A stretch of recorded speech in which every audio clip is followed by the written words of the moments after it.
Thank goodness nobody was waiting. Then I'd have for sure hating. I'm only 8 minutes late. Sorry, Mod. I know you're gonna pop up, and the thing is, if the notifications ain't coming in right the way they should, then we're gonna have to fucking do something about that. We're gonna have to be a little bit more thorough because this is the thing. I was trying to go live. It took me 15 minutes to go live. I was trying to get on live a little early, mind you. I was trying to spearhead it. Yeah, I was trying to break through, but when you're using a tablet that's, I don't know, 5 years almost old, I got, I looked at it. I activated it in 2020, so I got it in 2020. I bought it. I remember buying it, but I don't remember what day. But when I turned it on and did everything, it was 2020, like May or some shits. So I had to. It's not that I've never had a tablet, so this thing has honestly been pretty reliable. But it's like it's on its last limb. Like let's just put it this way, for it being my first tablet, I honestly like it. It did more than what I expected. I think it does more than it should even now. But my big problem is I grew so with the brand Levino. That's the Levino. I'm not gonna lie. It was one of the cheapest. I bought it at Walmart. It was one of the cheapest, but it wasn't the cheapest. I had to try something out, and I had to start messing with it. That's why my next tablet I got, 6 months ago, 4 months ago. I let it sit for 2 months. I got it 6 months ago. I let that Google Chrome tablet I had sit in the box brand new for like 6, 7 months before I used, not 6, 7 months, 2 months before I used it. So I was really pondering because I was like, do I really need it? And then like this thing, like it won't update no more. The processor is shot. It should not take 15 minutes for me to go live. That's just all there is to it. So, like I said, I'm late. No pun intended. I was trying to spear my way through the fighting lines. Try to, get the higher ground. Sometimes it works. Sometimes it doesn't. When it does, you take advantage of the situation, and when it don't,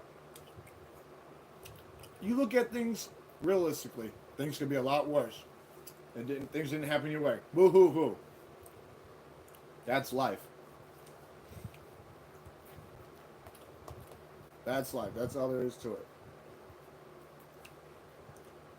I think it took 15 minutes for him to pop on last time because he was late. I was late. It's not a big deal. It's not like there ain't anybody to trill with. It's almost a little bit of practicing, almost. In one way, shape, or form. At any time, someone can pop in and out like they do like mushrooms.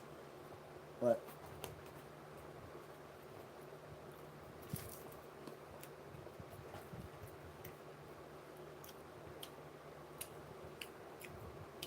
everybody must be out doing the town for Friday night, huh? Yep, sorry, not here. Friday is just another day that ends with the Y for me. That's all there is to it. So, you take that as you will.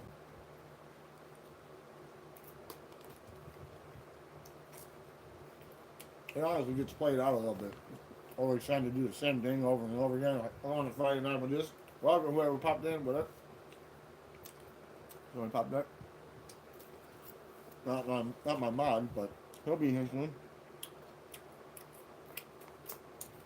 Might not.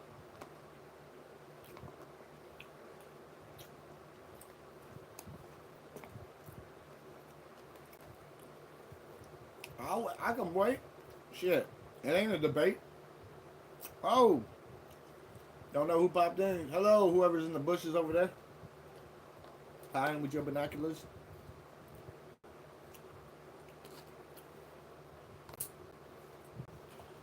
But yeah, everybody must be busy trying to do the night. Like I said, once you start getting older, it ain't like that. Friday's just another day that ends with a Y for me. And it really is. It's just nothing but another fucking day. Yeah, you got the weekend, but depending on how your life is, that's irrelevant too. You might work weekends. Yeah, you might work weekends. Welcome, whoever popped up. Don't think it's my mod. He would have been busting already. He'd been like, what up, bro? What up? What does everybody got planned for the weekend, though? I don't know. Nice enough. Yeah, nice enough to go to the beach. Yeah, that's if they have them open. I've seen a lot of closings because of bacteria, high levels of bacteria. But I guess that's the least of our worries is going to the beach, huh? That's just one of many luxuries we have that we don't realize people take for granted. And the ones who really take it for granted, the ones who can just go in their back fucking yacht and hop right in their own pool.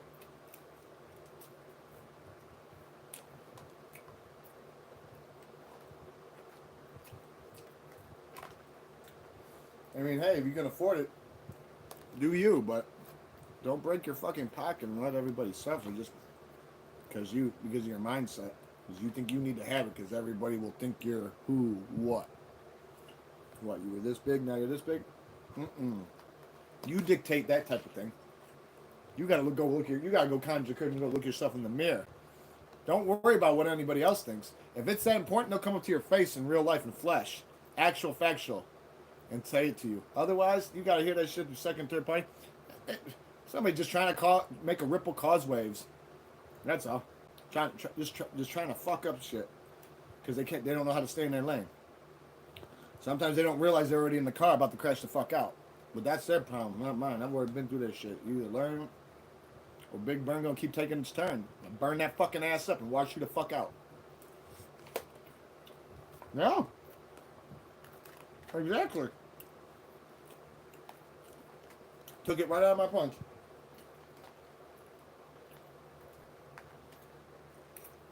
I see I got stragglers hopping around here and there. Yeah, I'm eating hot chorizo. Oh, God. Now I was trying to intercept my food.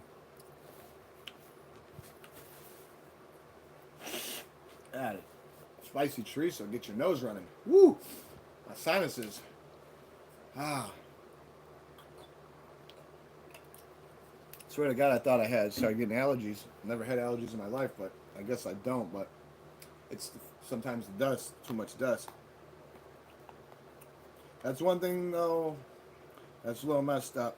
You know, successfully excavated the room like a gold mine. Hollowed the son of a bitch out where there's no substance. Not even a fucking stain on the wall. And no keys, no cigar. That's just the way the cookie crumbles. So I've got one more place to look.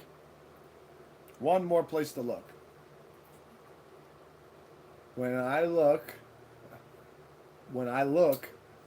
it's gonna make a break. It's not gonna make or break me, but for the whole situation of finding my key, I'm gonna call.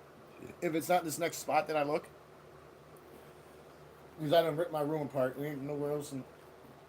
There's one more spot. I'm calling off the search, almost like what they had to do with Jimmy Hoffa, and they're still looking for him secretly because they butthurt or whatever. I don't think there's anything to even find when it comes to that. I think that's just I think he just got minced meat. Maybe they mixed him with the fucking summer sausage. You know? They didn't wash. They had to do it real early because they come in early, so they had to wash up after. That shit was probably a mess. That shit was probably a mess. You know, the butchers, they come in real early because they gotta get them deliveries. So they were using if they cut his ass up. If they cut his ass up that way, oh yeah, that big mess. Big mess. But you know, the way things go these days, I wouldn't be surprised about anything. It would not surprise me. You know, I've heard so much shit. But that's almost what it's like right now, trying to fucking look for my key. I'm calling the search off. I'm officially calling it off at my current location just because it's counterproductive. It's counterproductive and you can't get your time back. Oh, Mod, what's happening? That's right, Yerskis. Happy Friday here, this. How you doing, man? What's happening? What's happening? But yeah, I'm officially going to call off the search over here at the spot. I've got one other place to look. And if it ain't there, then I'm totally calling it off, and we're just gonna have to. The key's not gonna be a missing key anymore. We're just gonna have to label him a Jimmy Hoffa. He's gone. We don't know exactly where. Might come home, maybe. That's it. that's a big if. So, who knows? Maybe it conjured the courage to grow some legs and run away. I don't know. Something happened. If I can't find this next spot, which will be Monday, I'll go look. Monday, I'll go look. This coming week is going to be a big week for me. I'm going to study this. You know, I never had a problem with the writing test, even though I only took it once for my permit, and I shouldn't even have to take it for my license because Secretary of State just said, just go pay this fine. You'll have to take your picture. And this guy's trying to make me jump through hoops of fire, medical paper, this and that. Well, I smoked it the last time. I'm going to smoke it this time. I'm just going to do it on purpose just to rub it in their face like a bag of Panamanian dog shit. No, because the Gestapo over there like the SS. And I don't like that shit. They don't care if they're not able to eat a fucking kraut sandwich again. They won't shape the fuck up. I could have the Secretary of State on my phone and telling these son of a bitch, they could hear it, and they're gonna be like, that don't mean a fucking thing to me. But then if God forbid that person actually calls them, yeah. Then they shape up real fucking quick. Oh yeah. So it's weird because it don't matter what the fuck's going on. Their computer might say one thing, the other one says another. Welcome, whoever popped in. I see I got 3 people in here. God, this chorizo's hot. Woo.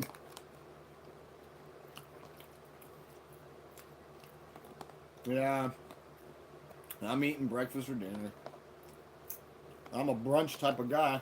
Welcome to the other person. I see I got 4 people in here. I hope y'all having a safe and productive Friday night and looking forward to the weekend. Yeah.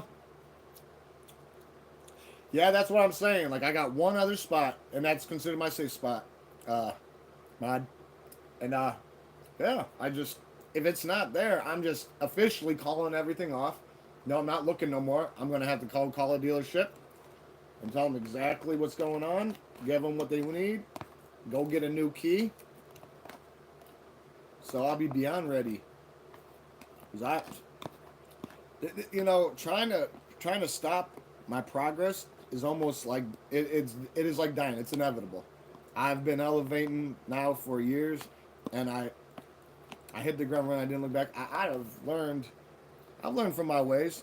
Don't get me wrong. You can always learn more, but like I've learned enough to know not to fucking keep going out and doing, like I never was a fucking caught a DUI. Let's catch another one. Bloop bloop bloop bloop bloop bloop. Man, I know people who got 6 in 5 different counties. Like 30 fucking DUIs. When they get a DUI, all that shit's used against them. Them motherfuckers look at mandatory minimum, class X. My shit was a misdemeanor when I got it. Like I said, my cab ride home was more than my bail. So, but that was a hot minute ago. Now these days they class 4s, and if they're aggravated, they're class 2s. If somebody got hurt in part of it, it'd probably be higher, class 1, maybe even higher, because you might have some other charges. Because if somebody gets hurt in a traffic case, then it's automatically violence, which means no matter what you end up with, whether you go to prison, if you get time, if you go to joint, it's not going to be 50% because it's violence because somebody got hurt in the commission of you committing your traffic offense. So it automatically becomes a violent crime like a domestic battery or a murder or a rape. Anything violent.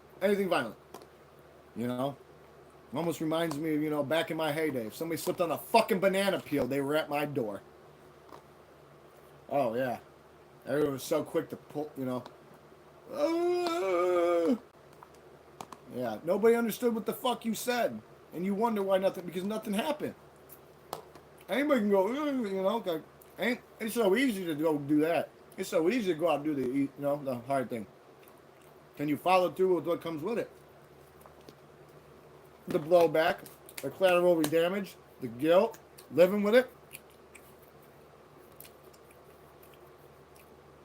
the rationalization, the justification. I mean, everything. Because you got to remember, when it comes down to certain things like that shit's tragic. I mean, it is very crucial to your situation as in your existence here on this little globe we call Earth. Yeah. But no, the nights are getting cool. Just got out of the shower. Eating a little food, putting some gas in the tank. Yeah. And by the way, Mod, thank you for keeping up. You really beyond the ain't nobody better I could have picked. You're ahead of me. That's why I like this shit. Yeah, I give you standing ovation already. Like that. Everybody gonna wish they fucking had you as a mod if they were doing something, because I'll tell you this, man. It's almost sometimes rough enough to try to just do what you're trying to do and get on. You're welcome. You're welcome. Witham says welcome. You're welcome, man. Sometimes it's just so hard to get up and do what you're normally trying to do, because sometimes you're just not with it. But then you got to sit back and look at the big picture and be like, well, you started this. You're obligated at this point, especially when you got so many followers. And to me, my ultimate goal was to hit 1,000 before I even would go live. I didn't know I could go live, so the minute I said I could, why not? Why not? It don't bother me. I'm a people person. I'm the type of person who could do fucking what do they call those? When people go to like they want to go like hear somebody, a big motivational speaker. What do they call those things? Not an expo, but they go to pay to go watch somebody and explain something to them, even if it's bullshit or not. What do they call that? I know you know what I'm talking about. Not like a conference, but fucking seminars or whatever. I don't know, it's not a big problem. I've always been a people person by default. It's almost second nature. Like your reflexes. You hit your knee, that motherfucker goes up. If it doesn't, there's something wrong there. Just like for the men out there, you wake up and you ain't high and mighty. You ain't the Tower of Power. That's one of your clear indications. If you full salute when you're woken up, when you wake up, if you're on standby to get it in and go plow field, that means you're healthy. That means you're healthy. Now, if you're waking up and that motherfucker is a turtle head hidden inside the shell, yo ass got some trouble coming, and you better go look into it if you want that fucker to straighten out. Otherwise, he might be wrinkly and old and shriveled up for a long time for the rest of your days.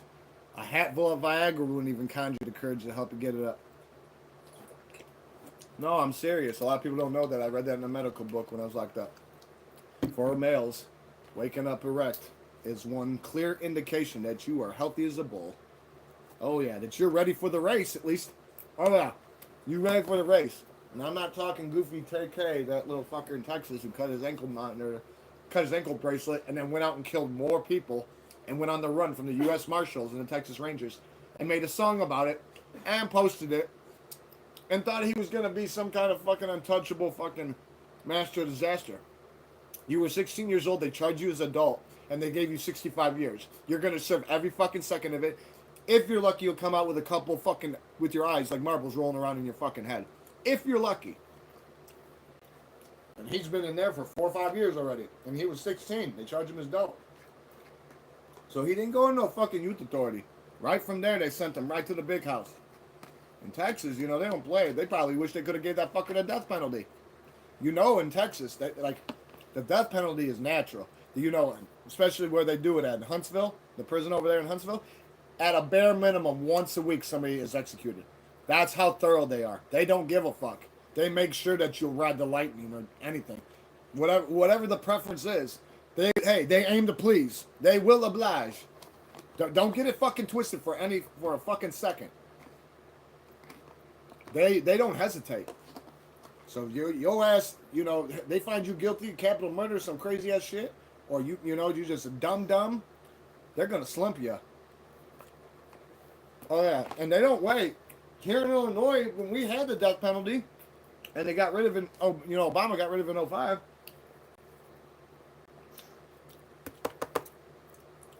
By default, before the death penalty was gone, the average person, and this is just for Illinois and states that still have it, to this day, the average time for somebody waiting to get put to death after being, found guilty and getting sentenced to death is between 20 and 30 years. So think about that for a second. Taxpayer money. And it just, they don't believe in that. They're like, we don't, well, they like it when you're like a Timothy McVeigh. You know, when, you know, whether he did what he did or not, he asked for the death penalty and he asked to be executed right away. He waived all his appeals and he flat out told the judge, after he goes, I want to be executed immediately, ASAP. I mean, why am I still breathing right now? Why am I dead? Like, that's the type of evil. And they did. They followed through real quick with deadly purpose, absent the thought at hand. So, but then you get people who are lifers in certain states. They'll get life, right, without the possibility of parole. And what'll end up happening is they'll catch a jailhouse murder. But because they're trying to seek death, they'll insist on mean sentence to death. Well, do you think the judge wants to placate them in any way? Hell no. If you're already in the penal institution and the ward of the fucking government, you state property. You're a number. And, you know? So there's been multiple times where people went out of their way and clipped other people in the joint just to try to get on death row. And I've watched it 3, 4, 5, 6 times, and they don't get it. But what will eventually happen is they'll get fucking resentenced to another life sentence, and then they'll add something to it, like, now the rest of your time from here on out will be sentenced. You'll be in seg. Now that's even worse than death. I never had to go to segregation, but I didn't have to when I went through Statesville, because they have you on segregation, 24-hour lockdown. You're lucky if you get out 45 minutes a week. Literally. They pass the phone around because it's on a cord that you could choke somebody with, so you're lucky they let you out for a shower.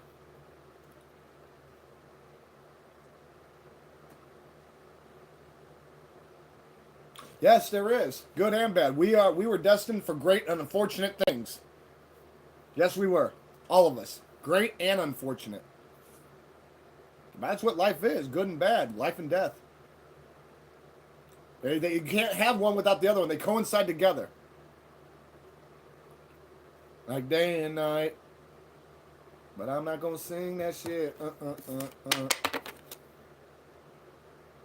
But no, you guys know exactly what I'm saying. So, but then you get some, you know, it gets to the point, like right now, like I just brought up, how Illinois ain't got the death penalty. That means absolutely nothing. You want to know why? Go ahead and keep fucking around and try to set the bar real high. You know what's going to happen? Big Dirty. You thought you were looking for the Big Dirty? The Big Dirty going to come find you. And that's when the federal government come in. And if it becomes a Fed case, it don't matter whether the state's got a fucking death penalty. They override that anywhere. Why do you think when you just like you get clipped for a federal charge, let's say you're in New York or something, right? You get convicted or you plead guilty, you get sent to time, you're not going to a New York pen. You're not going to a New York pen, not a federal one and not a state one. They're going to send you probably across the country, especially if you're somebody like John Gotti. They did that to him. They sent him here to our current supermax at the time of his conviction, which was Marion. And, you know, his people, that was a big commute for them to come back and forth, back and forth. That probably wore them down, you know? So, but yeah, you know, like, if you caught a case here in Illinois, they would probably send you to fucking a Fed joint in California, Colorado. I mean, shit. The opposite area that that your case hails from, that is a guarantee. Or if they know any of your personal interests that might be helping you or supporting you in the long run, and where they hail from, they're gonna make sure that they make it as hard as hell to get a hold of you. So. But this is the thing, too, that I told you. Like I said, you out clipping people. Or you're doing some fucked up shit. Kidnapping, whatever, torture, whatever. Place ain't got the death penalty. A lot of people start doing that shit because they go, oh, this state ain't got the death penalty. I ain't got to worry about getting smoked. Actually, you do. Because like I said, if it's a Fed case, they're going to ask for the death penalty. And the Feds, they don't fucking play around. They're batting 90, almost 99%. 98 point something conviction rate, which means they have more than enough when they come to grab you. Like, when they know they have enough, they'll wait another 4 fucking years just to make sure in case you can get out of it or something gets crushed in court. Like we're gonna miss this. This can't be used at your trial. Gone. Shit like that. When people do motions to get certain evidence, gone, or they want this to get put. That's why they do that, because when they come, they're not playing. They're not worried about you trying to get it, unless there's somebody higher above. Like what you seen that shit get. But you notice what's happened in the last couple of days? Not even days, but like the last couple of years. Notice how they took the organized RICO charge and they're using it against any rapper, whether they're really on the street or not, because they're in their talking gang doing this. They're using their own lyrics against them. And then on top of it, the social media. So that right now probably is the law enforcement's two major weapons where they don't actually have to get up. That's why, a lot of them, they just like to cheat by default. Plant evidence, this and that. They don't have to be high profile case, just something to keep their quota up. But when you got people who got to go on the hunt, they got a timer. I know that just because the cases that were opened up on me back then. They open up a homicide investigation on you, you got 180 days to charge you, or they have to drop the investigation and pending indictment. Especially if they ain't got nothing to show the grand jury. And even if they do have something to show the grand jury, that doesn't guarantee that they're gonna fucking go, okay, here's your indictment, here's your warrant, go grab them. Sometimes the shit that be shown is hot ass garbage and is vessels with no substance. And the grand jury's like, why the fuck would you show me that? Now if you ever drown it, I'll throw you a fucking cinder block. Wasting my time. You know what I'm saying? So there's all sorts of things that can play in the court system, which you good and bad, almost like the shift of tectonic plates when an earthquake's about to fucking erupt. Yeah, things are shifting all the time. And while you worried about whatever you are, while you lay out, you locked up where the fuck you at, or you out on bail trying to stay out of the way and make sure that you fucking don't catch another case that will violate that bond, who's got their finger on the pulse? Because I'll tell you this right now, it seems like anytime during any election years, they like to get real dirty and act like vampires and succubuses. Yeah. It just gets a little weird sometimes. It makes you wonder, like, why are you so extra with this shit? Like, sometimes when they know they got somebody and it ain't the person, but they can actually get the person to say it and then write it, they'll do it. Because what they'll do is they'll bird feed them punchline. Like, you sure you wasn't there on Thursday night? Because you said you wasn't there, but I think you was there Thursday night. And maybe they're there on a Tuesday night, not the night it happened. But they keep putting that in his brain, that seed, the plant. You were there Thursday night, weren't you? Just tell us you were there Thursday night. It'll be all right. We'll do, This is the thing. They're able to lock you into an alibi. That's going to destroy all credibility you're able to prove. Even if you got some groundbreaking evidence, it's going to shatter it. You got to remember this, guys. Anybody out there who's never been through anything, remember this. If they pull you in to talk to you, to put you in the box, they ain't got nothing. And if they do got something, they're going to let you know right away. Just like they try to get you all pumped up in your Miranda rights. If they had what they had, your ass wouldn't be even you'd be going right to the tombs, right? Getting booked. Yeah. Because they want your national treasure status. You're going to be you might be collecting dust, but you're going to be, they don't get their money's worth. Because this is the thing. Back when I paroled from prison, they were just starting to privatize everything. Which means private corporations were coming around and making deals with the states. They're like, you guys can coincide with us because it's your state, and you guys have been running since Moses wore short pants, or whenever you opened the rapture, but we want to run everything inside. You guys are like just there for cosmetic purposes and name and spirit.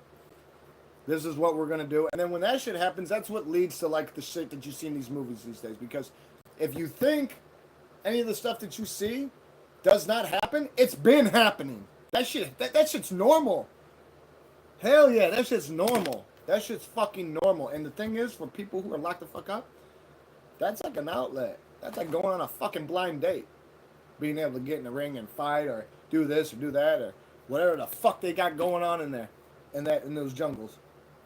But I'll let you know this right now. Ain't nobody There ain't nobody bigger than the next person because, they said there's a king of the jungle. Yeah, go ahead, try to be that king. It ain't worth it. I don't give a fuck whether you in there for the end of days or night. I don't give a fuck. You got 150 fucking man years. Because, before 95, before 96 hit, from December 31st of 95 and all the way back, all crimes, didn't matter if it was drugs, violence, sex, whatever. Everything was 50%. So you had people getting triple digit years and still coming the fuck home. Yeah. Getting 130, 140, 150, 160, 170, 180 years. And they were coming home, paroling home. Because, they do 30, 40 straight. And then, good time. And then all the programs they had back then. Yeah. Whittle a lot of that shit off. Oh, yeah. Oh, yeah. But then when 96 hit, murder went right to 100%. But that, yeah, like I said, that still didn't, man. And we had the death penalty. And we still had the death penalty. So, like I said, if somebody, this is the thing I try to tell people. If somebody's going to do something, they're going to do it. Nothing's going to fucking stop them. The only thing that's going to stop them is somebody coming to turn their fucking head in the canoe right before they fucking do it.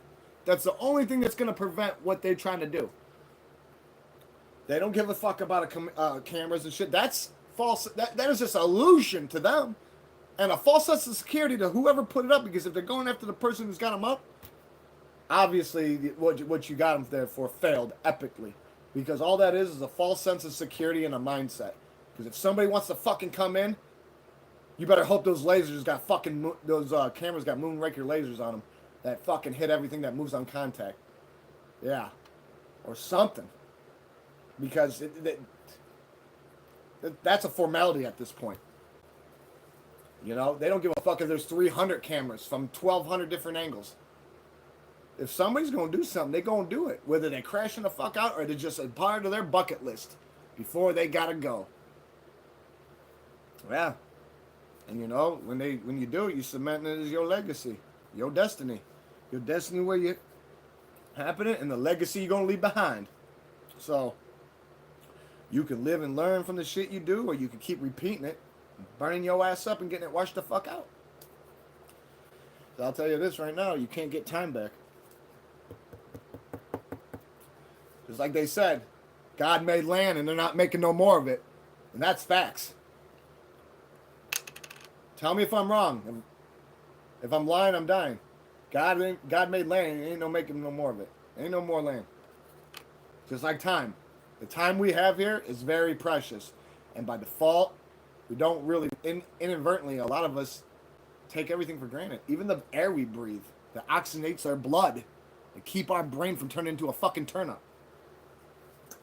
Some people just don't realize.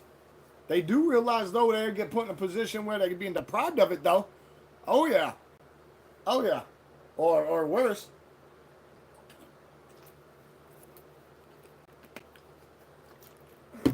By the way, Ma, I'm sorry yesterday, and God forbid anybody else who might have been, or whatever. I had a lot of shit going on yesterday, and then some unexpected stuff happened. I didn't have the luxury to do this. Like I told you, it took me 15 minutes just to get it going, this thing. Shit. I couldn't get it going at all yesterday. So I was like, yep, it's not happening. I wanted it to. I couldn't even, like I said, I need to just go out and get a new tablet. Whether my old one's at my buddy's house or not, just go get a new one and it just doesn't go anywhere. I'll use my phone when I'm out and about. It's obviously taking my tablet around. Now it's not even in the lost and found. Somebody's got their suction cups on it. Or it's maybe just still there and he just has selective seeing. Some people only look when they're fucking wanting to find something of theirs. With somebody else's, sometimes they just don't give two shits. Whether they say it to you or not, that's just how it is. Because I might go there and I might find it in under 30 seconds. Or I might find it in 20 minutes. Either way, it's the last place it was at, my tablet. Last thing I'm worried about, but I do need it to keep things a little bit fresher on here and, start evolving a little bit more on here because I don't make thumbnails. I've had people give me shit about it, which honestly, I don't know why. Because that's for cosmetic purposes. I know it visually, it might pull somebody in, or they might be intrigued if they just don't see what's there. But it's my preference right now. Like well, thumbnails are the last thing I'm worried about, especially when I don't have the equipment to sit here on the studio and do it, reliably. No, this thing is on live support. I don't even have to pull the plug. I pulled the plug and it's still alive. So, and they said it's in grave condition. Yeah, when I checked it, it was in it was in bad. It was in bad condition. Now it's in grave. 'Cause I know sometimes they gotta call me over to come check the vitals. I tell them, oh, you know the doctor's here. Just don't let me see something I don't like. You better be taking care of yourself. You thought you said I started to think you might have meant 6:30 a.m. Hello, Arupa. Welcome to the channel. 6:30. No. Oh. Is that why it took a little bit for you to get on? It's all right. Hey, I can't sit there and say anything because I was late as shit. Silk Sellers? Silk Salbari? What the fuck? Can you call my name? Scott. I'm sorry, my shit pops in and out. My mod sees it all. My mod's running this shit. Alright, hold on here. Can you call my name?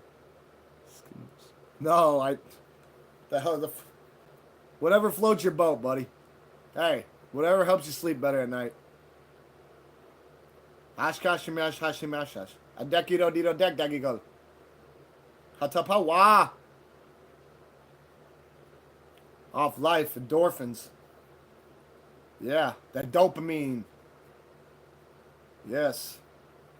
Yes, your ski's wise. There's something wrong with that? If it's a hanging offense, come get me. I know you got the gallows already built. No, I'm not. No, not the way you're pointing. You must be stuck up there like ozone. No, I'm in reality. That's why I'm always right there in the middle, because reality is like guilt. It's like a bag of fucking bricks. Most of y'all just let it go and walk away. Not me. I can't. Not when you got obligations and responsibilities. You just can't. And it's like once you realize that, this guy asking me, do I like men? Not the way you're asking. Not like that. And not because that wasn't my personal preference, but that's just not my. But I can't sit there and look at somebody different for that. Your own personal reference is you, dude. If you want to go fuck a painted whore off of 4th and Sherman in the fucking field somewhere, have at it. Obviously, I can see you don't need to conjure the courage. You're not a broke dick Popeye like these guys who come on talking shit. You ate your spinach, and you don't have olive oil. You opened that can yourself. You didn't get on port and, oh, hold on, baby. Here's your spinach. I know you need it. You couldn't get it up last night, but I seen you cook home through the window while you were letting your best friend pound me, that other longshoreman. Nah, I know you got the courage, so go ahead. If you want to go fuck around and you want to go find somebody on Sunset Boulevard or whatever, go do what you got. I can't hate you for that. That's why you got free will. As long as nobody be trying to grab them, I'm trying to do that weird shit to me. Because the thing is, unless you've gone through somebody trying to do some shit like that to you, you don't know what it feels like. I'll tell you, I'll hurt somebody. Nobody gonna touch me. I'm not saying you would, but I can't be mad at you for what's going on. I can't be mad at you for even asking me. Yeah, exactly. Each his own. Like I said before, each his own. But no, for you to have you. Sorry, cookie crumbled. It wasn't meant to be. That's not fate for me. Otherwise, I would be in a gay bar probably stripping or something. Gay strippers make big money. Oh, yeah. Yeah. Big time. Big money. Somebody's probably, well, how the fuck would you know that? Well, like I said, I don't hate nobody for the personal reference. And like I said, I had a situation with a friend one time. I've known my whole life. Well, when we were like 17, 18, the circle of us were all together, and he's like, hey, I got something I got to announce to everybody. Well, he announced that he was bi. Not gay, bi. And 2 people out of our group automatically disowned him and actually left, and they would not talk to him. They started trying to gay bash and this and that. Didn't work too well on their end. Now they wish they were fucking probably like him because, like I said, they feel stupid for what they did. But like I said, when he announced, coming out of the closet, which to me it wasn't because he's bi. He wasn't, he just, either way, it doesn't matter. Some people can't. I couldn't look at him different because I've been his best friend, one of his best friends, like all of us, our whole lives. And he never did anything bad to me. So for him to have the utmost respect to go out of his way to let us know that, I have to respect it. Motherfucker don't try to get touchy with me or do anything goofy with me or don't say anything stupid to me. So each his own, yeah. That motherfucker want to go play hide the salami, go ahead. Do you? Just make sure your ass fucking knows, don't be, I don't know. You want to go play butt pirates, go ahead. Just, I don't want to hear shiver me timbers in the morning because you got an ass full of fucking splinters from that peg leg. That I don't want to hear. I don't want to hear nothing about any of that shit. You can keep that shit at home. Go get a fucking donut. You got hemorrhoids or something? Go get a fucking donut. But if it's fucking metastasizing to asteroids, you better go buy a fucking meteorite. Because no donut's going to help you anymore. Only reason I know that is some stupid ass at work. I had to tell him. He's like, my shit's getting worse. I don't know. It's not hemorrhoids anymore. I said, I know why it ain't hemorrhoids anymore and it's got worse. Because it's asteroids. And you need to go get yourself a fucking meteorite. Get rid of that fucking donut. Throw it in the pool. Throw it, down fucking Mississippi or whatever the fuck you got. I&M Canal. Fucking wherever. Local waste, whatever. Give it to somebody who fucking actually needs it. Stop acting like a fucking Vic with a crush. Because you ain't got no crutch. You purposely... you know what you've been doing. You want to complain at work about it. Nobody want to hear that shit, so I had to get him out of there real quick. I told him, motherfucker, you keep complaining about things are getting worse with your hemorrhoids, huh? It's because they're not hemorrhoids no more. They're asteroids. Now get on with yourself. Get your ass to orbit and go buy a meteorite. And get on somewhere.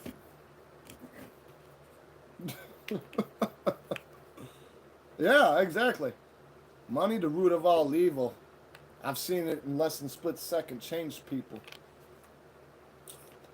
And believe me, money's given me a false sense of security my entire life. So for me to be able to make the money I do now at a job that takes care of me and everything that I got that's come with it and how long I've been there and everything that's happened, I'm beyond blessed. I'm beyond blessed. Completely beyond blessed. I won't ever have another job again. The job I have is the job I have, and I'm just happy to be making what I make. I pray they don't go union, though, because I don't want to be paying no union dues and having to worry about carrying around a fucking card and picketing against rioters and having to fucking build ramps up the fucking people's ass and shove a fucking I-beam in there because they don't want to straighten the fuck out. Those fucking riots can get fucking rough. I got some cousins that are fucking electricians and pipe fitters in the union. God, those motherfuckers are Gestapo, man. Like, straight up. You guys stand outside all day faithfully fucking riding and picketing and just trying to cause a muck. And I'm serious. Like, that shit's crazy. Like, you think when you see what you... No, it's worse in real life. Hey, what's happening, Smilers? Mr. Smilers, welcome to the channel. Yeah, you better... It better not. For real.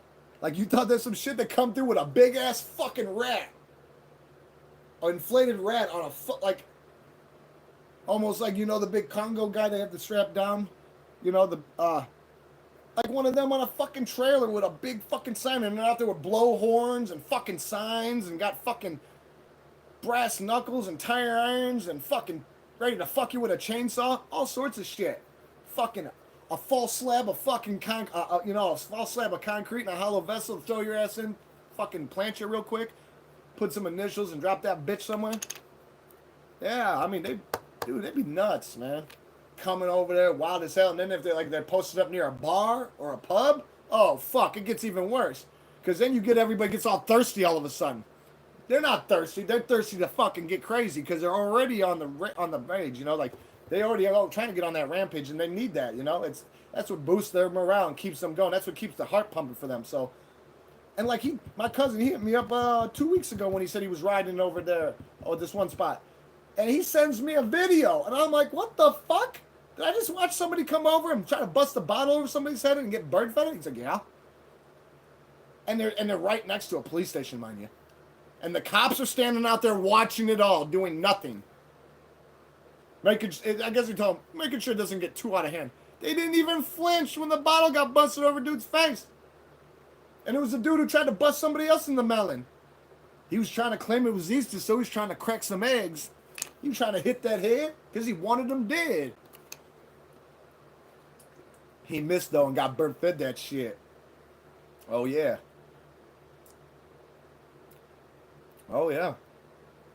And believe me, shit, I'd rather have somebody punch me and get a fucking bottle busted over my face or my head. Yeah, for real. No, I'm serious. Like literally, grab somebody from the shoulder from behind and pull them around and just... Only they missed. Homie was able to somehow strip it from him like an interception, like it was football, and just fucking bird fed it to him. Said, here, since you want to deal it out, I'm going to dish it back. I think because he tried to dry gulch him, that fucking karma had to get his ass real quick. But no, they be crazy. Crazy. Like, dude, there was union people that weren't even supposed to be there just to start shit with the... And, like, some of them went to jail because they were spitting on cops' shoes and shit. But other than that, like, you have motherfuckers getting into it, and these cops were standing around like it was comedy hour. Because, yeah, they ain't got fucking nothing to do. And if they do got something to do, they don't give a fuck. Most of the time, they go try to fucking find a little spot to hide, acting like they're in a speed trap, but really, they fucking took a donut, made it a Calgary, and they're watching their porn. So they're making a bet with their fucking partner that's on the other side of the county. Oh, who's going to do this? Who's going to do that? Woo, woo. Always on that bullshit, like they are all the time. They ain't got nothing better to go do. Go fucking save a tree. Go save a fucking cat that's up in a tree, you fucking jackoffs. No, I call them shit stars. You want to know why? Because they don't got our best interests at heart. The minute that they get that gun and badge, it all goes to their fucking head like a hot air. Yeah, like they become a fucking blimp. And they're just so high off of the power of it. And then what really gets them going is once they get away with it once. It's just like with anything. Once too many, millions are enough, right? That's what they say to certain things, right? No matter what you're doing. That's how it is with them. And they wonder why people don't really trust law enforcement. Or they only call the authorities when they absolutely have to. Because they just don't give a shit. Sometimes motherfucking the person who's the victim is the one who gets arrested, even though they're the ones who call it in. But then, you got the ones who are just so just tired of everybody making our habitat look, third worldish.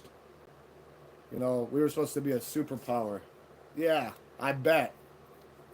You got too many chiefs and not enough Indians. Just like that fucking sergeant that pulled me over. I told him, you plan on ever elevating in the department? He goes, yeah, why? I said, well, your next rank, captain, huh? You're going to be captain of the fucking good ship Lollipop. Get the fuck out of here. I wasn't playing. Keeping me on the side of the road for 4 fucking hours. I got out of work early. You fucking crazy. Quarter mile from mile. Get the fuck out of here. You must have been fucking... Your brain must be dry rotted, deep fried, and fucking charbroiled. I guarantee if somebody was able to pick it up, it would fall apart like a fucking tractor tire that was out in the middle of a fucking field, dry rotted for 40 fucking years. It would just fall apart. I guarantee it. Because he wasn't too bright. Shit was hitting different there. I heard that rod note, and I told him put some fucking motor, some motor oil in that bitch, but he didn't give a shit. Kept it up. He thought it was going to stop me from getting my fucking license. Well, guess what? I don't fucking think so. Only one stopping me from getting my license is me. And I've never had it, so yes, this will be an epic milestone for me. Never had my license. And like I said, everybody tends to forget it's not a right. It's a privilege. So you abuse something that you don't know you don't have, it's going to make 100 times harder for you to get it. Just like if you get in trouble and you always miss in court, you ever catch some real shit, they're always going to give you a higher bail than the next person. Even if you got no background, you got the same background. You know why? Because you're showing a pattern of behavior that doesn't coincide with being bailed out. Oh yeah, I've been working hard for that bitch too. Well, this is the thing here. I never planned on getting my license ever when I was younger. When I was the other way around, I didn't give a shit. I just didn't give a fuck about any of it. I said, hey, they want me. They gonna have to. They get paid. They get paid. They're out there getting paid. Well, they're gonna have to work when they get behind me or get me on their radar. They're gonna have to work. But one of the things I did was, if I ever had a car I was renting, I always made sure it wasn't a car I had my plates were in the name. Because that'll automatically get you pulled over, especially if you ain't got no shit and you already got it in your background. Because you're going to be like, oh, look at this. This motherfucker. We got somebody sweet right here. We ain't even got to try.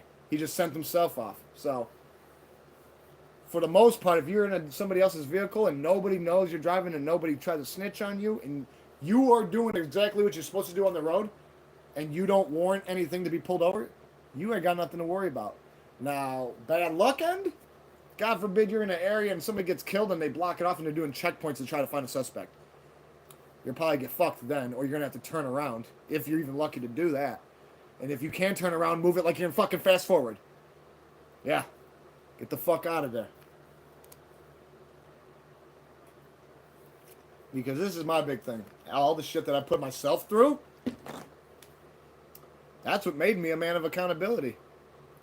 I don't like to point the finger, and I don't really believe in that unless it's 100% facts. Like, that's why it went down. I got nobody but myself to blame, and that's what turned me into who I am now. Like, I got tired of that shit, that rinse and that repeat. Going through a fucking court door like it's a fucking recurring nightmare over and over and over again. You think that song gets you fucking dizzy? Tim McGraw and Nelly? It's all in my head. Keep playing it over and over. No. That might get y'all dizzy. Try to go to fucking court 3 times a month for fucking up 10 years. Because you just fucking don't give a shit.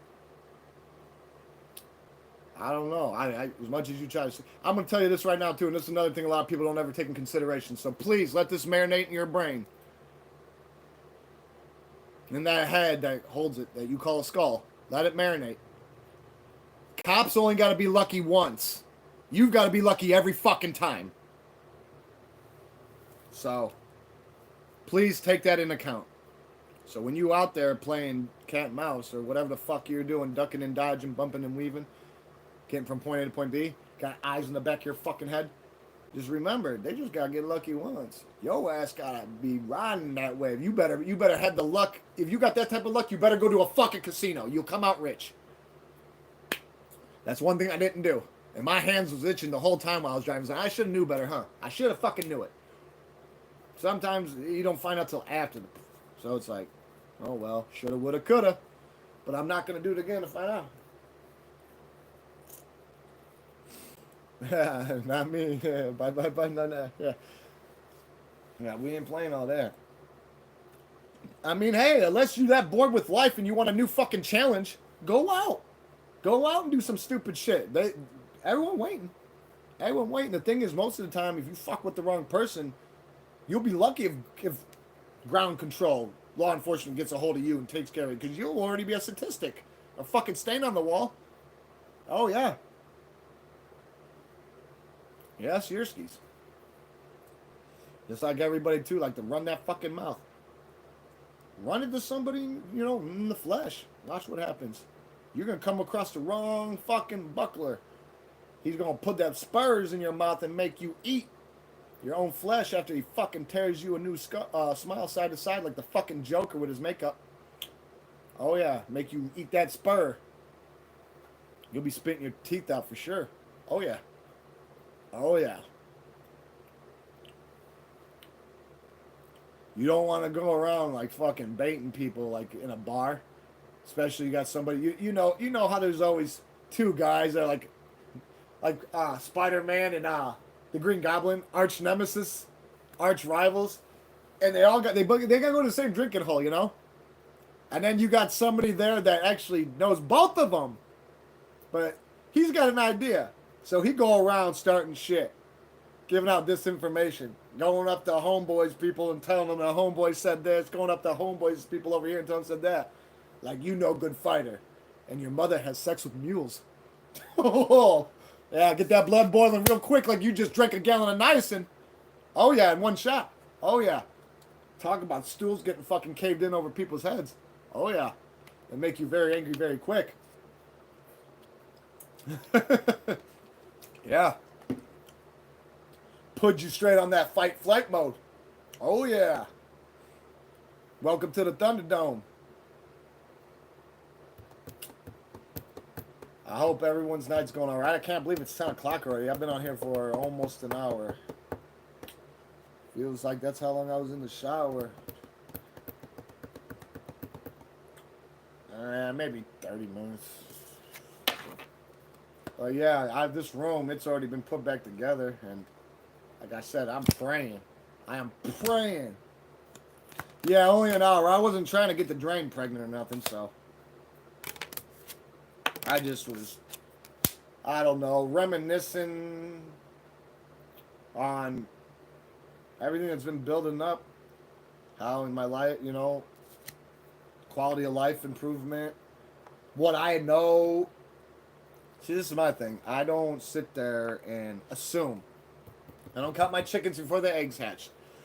I'm a man who hedges his bets. And by doing that, I secure my position, an elevated purpose. And when you go out of your way to do everything yourself, no lawyer involved, no nothing, I feel like a self-made man. I took something away from me I didn't even have to take. They made me work for it tenfold. I'm right at the finish line. I mean, fuck. I can damn near feel it. You know, like last time I said, I have a slot in my wallet. Shit, that slot's crying because it thinks it's in my hand already. And I know it's there. I know I got it. I know I have it. Like, can't fuck this up, you know? I mean, if you could fuck up a coffee coffee, then you can fuck this up. Simple as that. If you can fuck up a coffee. But other than that, I don't. So I'm not worried about it. I figured that if I was going to fuck up getting a license, I would have never made it to the permit, or I would have never made it to being able to file for fulfilling statement. And like I said, damn, that chorizo was hot, and it's, woo, will not leave me alone. I'm telling you, when you get older, that heartburn, you young people out there that keep popping in and out, be thankful you're young. Take advantage of your youth, because you're only going to have it for a little bit. And believe me, that little bit's like a blink of an eye. Oh, yeah. It's like taking a shit. And then it's done. Over with. And then you're going to wake up to the realization because you just got hit by a fucking Mack truck full of fucking reality. And you're going to be like, holy fuck, I was just fucking a teenager. Or I was just a little fucking shite. And now you're up teen. You know, not even teenager. You're pushing them numbers. Trying to get them, like, you're starting to push them numbers. Yeah. Well, see, and that's another thing, too. I'm glad that you brought that up. A lot of people, they don't ever want to take in consideration. That's why I always say, think before you act. It takes a lifetime to build a reputation. It only takes a split second to crumble it. So I always say, think long and hard before you act. Because once you do it, you can't take it back. This ain't no fucking game, no take backs or this or that. You want to break shit? Go ahead, throw stones in that glass house. I've seen it. I've seen it. Motherfuckers work their ass off doing unnecessary shit to get to where they're at, and in a split fucking second, it all just goes poof like a pile of ashes, a wall of ashes in their face, collapse.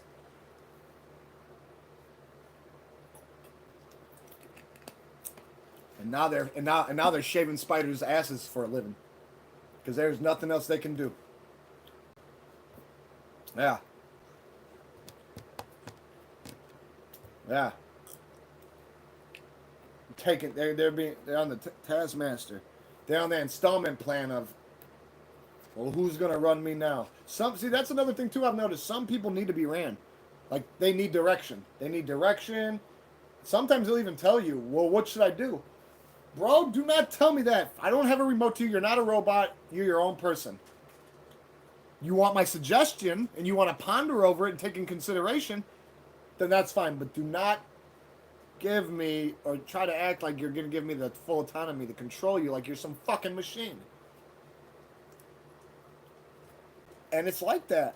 There's a lot of people out there that just built for that. That's what they're made for. Like, tell me what to do. I'm going to go do it. So if you tell them to go jump off a fucking cliff, they're going to do it. No hesitation. You tell them to go burn a car, they're going to go do it. You tell them to go throw rocks through a window or break a window's cop that's right by. They're going to do it. Some people are just like that. It's almost like it's a preset script. You say, I do. Not you do, I say. Like I said, you say you take it under advisement, but some of these motherfuckers, no hesitation. No hesitation. I mean, literally.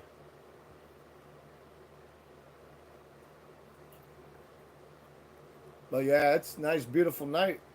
It was a little hot earlier today. It's nice and cool. Fucking gonna relax this weekend. I'm gonna say now, just so you know, I will get on. I don't know when. I guess I should set a time now, right? Because I really don't know. Unless I hit, like I said, I need to make a Facebook for this channel. So I'm gonna say this to myself and probably say what some of y'all are probably saying to me. Well, then just stop talking about it and just do more. It's not like you fucked up back then. You wasn't too poor. You're right. So I guess I will. I'll stop talking about it and just do it. The thing is, I just don't like that fucking shit. So I hope it doesn't procrastinate any negativity, even though that shit comes with the territory. All publicity is good publicity, right? If somebody's got to go out of their way to waste their time and their breath to run their mouth for no reason, obviously you're doing something right. Especially when you know that they don't take the time to check anything out. They just, right off of one fucking short or 10 seconds of a video, they don't like the cut of your jib, so you're a lowlife with no job. Or something, you know what I'm saying? There's always those fucking people out there. And believe me, they'll never be the happy wanderer, the person that'll ever have true peace of mind. Those are always the fucking people who run into a brick wall even though they know it's right there. They're willing to do it anyways. They don't give a shit. Because then they have a reason for somebody to feel sorry for them. Yeah. It's almost like a solar panel seeking UV rays from the sun, not realizing it's still getting it when it's behind the clouds. It's just not getting a lot. It's fiending. It needs some Jones maintenance. Some motherfucker, just like a motherfucker's institutionalized. I was locked up with this one guy, and he called him the Wizard. We called him the Wizard because he had a big long beard, and he had a big long ponytail, and his hair was straight white. I know. You're right, man. We all be trying to. That's what I'm saying. That's about breaking that cycle. Nobody be trying to be negative, but you're right. I am nice. I try to give everyone the benefit of the doubt. That's why when old boy was like, "Oh, can't you take a joke?" You wasn't joking. You wasn't joking, bro. You were praying that I went and fucking stuck my head in the fresh grinder or a wood chipper or something. Yeah, but the Wizard. When I was in prison, the Wizard. He had a big long beard that looked like a fucking magical musician's hat upside down. You know the way he has it, and he had long white hair, pure white, like he just put a coat of lacquer on it. You know. And he was getting close to his parole time, and he'd been locked up for 34 years. Okay? And the guy had like 70, 80 years, 90 years. He got it back in like 94. Yeah. So, he was getting close to his parole time, and he wasn't even near to where they're like getting his papers ready or letting him see the counselor, or you had to go to parole school. When you're like a month out, that's when that shit starts happening. You can apply for your other 6 months of good time, because they give you 6 months right when you walk in the door at Statesville. And as long as you're not catching cases and catching tickets for violence or stupid shit, drug, or whatever, You keep your good time, and then your calculation sheet comes through. You get a new one anytime good time gets applied. And then most of the programs they give you every every 90 days you get 45 days. So half a day for each two. So but this guy was like 6 months out, and I had like 2 months left. And like I said, I went in with months. I was short timer anyways. And he literally admitted, he goes, "I'm not ready for the outside." And people were like, "You'll be all right. Don't worry. You'll be cool." And he goes, "No, I won't. I won't." And he goes, "I'm not doing it to myself." He goes, "I can feel it now." He goes, "Every second that comes closer, I feel like death is waiting for me out there. Like the Grim Reaper's at the fucking gate. Right? So right when you guys open and I walk out to take that first fresh breath, he gonna snatch my soul." And you could tell when you looked in this guy's eyes that he wasn't fucking around. He was completely sincere about the whole situation, even though he was talking about himself. And not in the second or third person either. It was on power play. He was institutionalized. He was really scared. He knew that a lot of changes had happened. It almost reminded me of like Brooks, the old man who hung himself when he got paroled in Shawshank after doing the fucking half a century straight. What did he say? The world went and got itself in a fucking big ass hurry? Yeah, in a hurry, going nowhere fast. Crashing the fuck out. The world is, yeah. But dude, he was like, "Man, I'm not." He goes, "Guys, stop saying that shit to me." He goes, "I'm not." He goes, "If I go out there, nothing but negative." He goes, "I need to." He goes, "This is where I belong." And man, his main guys were like telling him, "You fucking crazy. You're nuttier than a squirrel turd. You Section 8." Like people have joking him. You go and go Dick. Why don't you just go to Dixon Psych? Get shipped to Dixon Psych. And he admitted, he goes, "That'd probably actually be exactly where I need to be." He goes, "Not because I'm crazy, but I will go crazy if they let me out of here. I don't want to leave." Like that's like he was just scared, full of fright. He didn't want even to fucking entertain the thought of what was going on out there, and he didn't have nothing to go home to. There was nobody left. There was nobody left. No, he had nobody out there. So you get in a predicament. He felt like he had nothing to lose, and what he did have to lose, he would have lost if he went free, which somewhat doesn't make sense, right? But for an somebody that's institutionalized, it makes a lot of sense. Because you're taking him away from what he knows, his structure. He's already letting you know he ain't gonna, even if he didn't want to try and give it a chance, he didn't. Everybody fucking told him, "You'll be fine, oh, he was fine, all right." After he fucking shanked that assaulted officer, deadly weapon, caught a case. Oh yeah.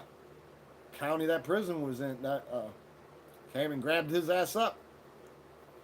Hell yeah. Fuck yeah. He assaulted a fucking officer. Just not one CO, just a CO of rank 2. And it doesn't matter. They're going to hit you just all the same, but usually you hitting somebody at rank, they're going to make sure that you feel that shit too. They're going to give you stripes like a tiger. But he didn't give a fuck. He's like, "Fuck a tiger. I'm a liger." Male lion, male tiger, female lion. That's how you make a tigon, and a liger is a male lion with a female tiger. But they're only breeded in captivity, and they started doing that like 50 years ago. But those things are real beautiful, and they get 9 times bigger than the motherfucking king of the jungle out there and shit. But yeah, they'll never live in a habitat out there like the albinos. How they get picked off because they have no camouflage. So by default they weren't built for that shit. And then when you make something like that, you got to deal with that's the negativity of it. Those things will always be in captivity and never be free. Oh yeah, you could ride one. They're huge. They're fucking huge. Huge. Oh yeah. Huge. There's no such thing as a wild liger or a tigon unless somebody's fucking got a personal one. They've been fucking starving and feeding it gunpowder or something for fights or some shit, but I don't know. Yeah, they're fucking huge. They're huge. You could actually ride one. You could get on their back and they wouldn't even, And you think your cat's always head nudging you. The motherfucker's accidentally knocking you over, not even trying to hurt you. Claw you the fuck up on accident. Paws big enough to cover your face and some. Pancake paws, making them big ass fucking, yeah. Whatever floats your boat.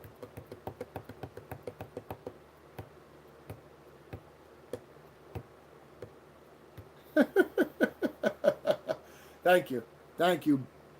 Thank you. Thank you. Uh, but yeah, they see, because they felines, they don't have a lot of that unstable mutation. But for some odd reason, though, they do have a lot of yeah. Thank you, Mod, for yeah. Welcome, Bounty, little Bounty, over here. But there's a lot of different stuff that be going on. I know, hey, like I said, my thing's universal, so I get it from all angles. I'm not gonna lie, I be all over the place. I got a lot of shit to say. I'm a pressure cooker. I gotta relieve some pressure. Like I said, this is my positive outlet to y'all to try to relate. I know there's people on here been through what I've been through, gone through worst, gone through what I'm going through, is going through, I'm going through, or will be eventually, or has, still going through it. Maybe I might prevent some unnecessary bullshit, because I'll tell you this right now. When I really come to the realization that I've put myself through a lot of unnecessary strife, all this stuff, I didn't let it be in vain, but I was just like, I could have been doing something else, but it wasn't meant to be. So now it's my choice. I made it be. That's why I hate that fucking, when you get people that go, people don't change. You're right. People don't change when they don't want it. But people do change. So, put that in your corn pipe, your corn cob.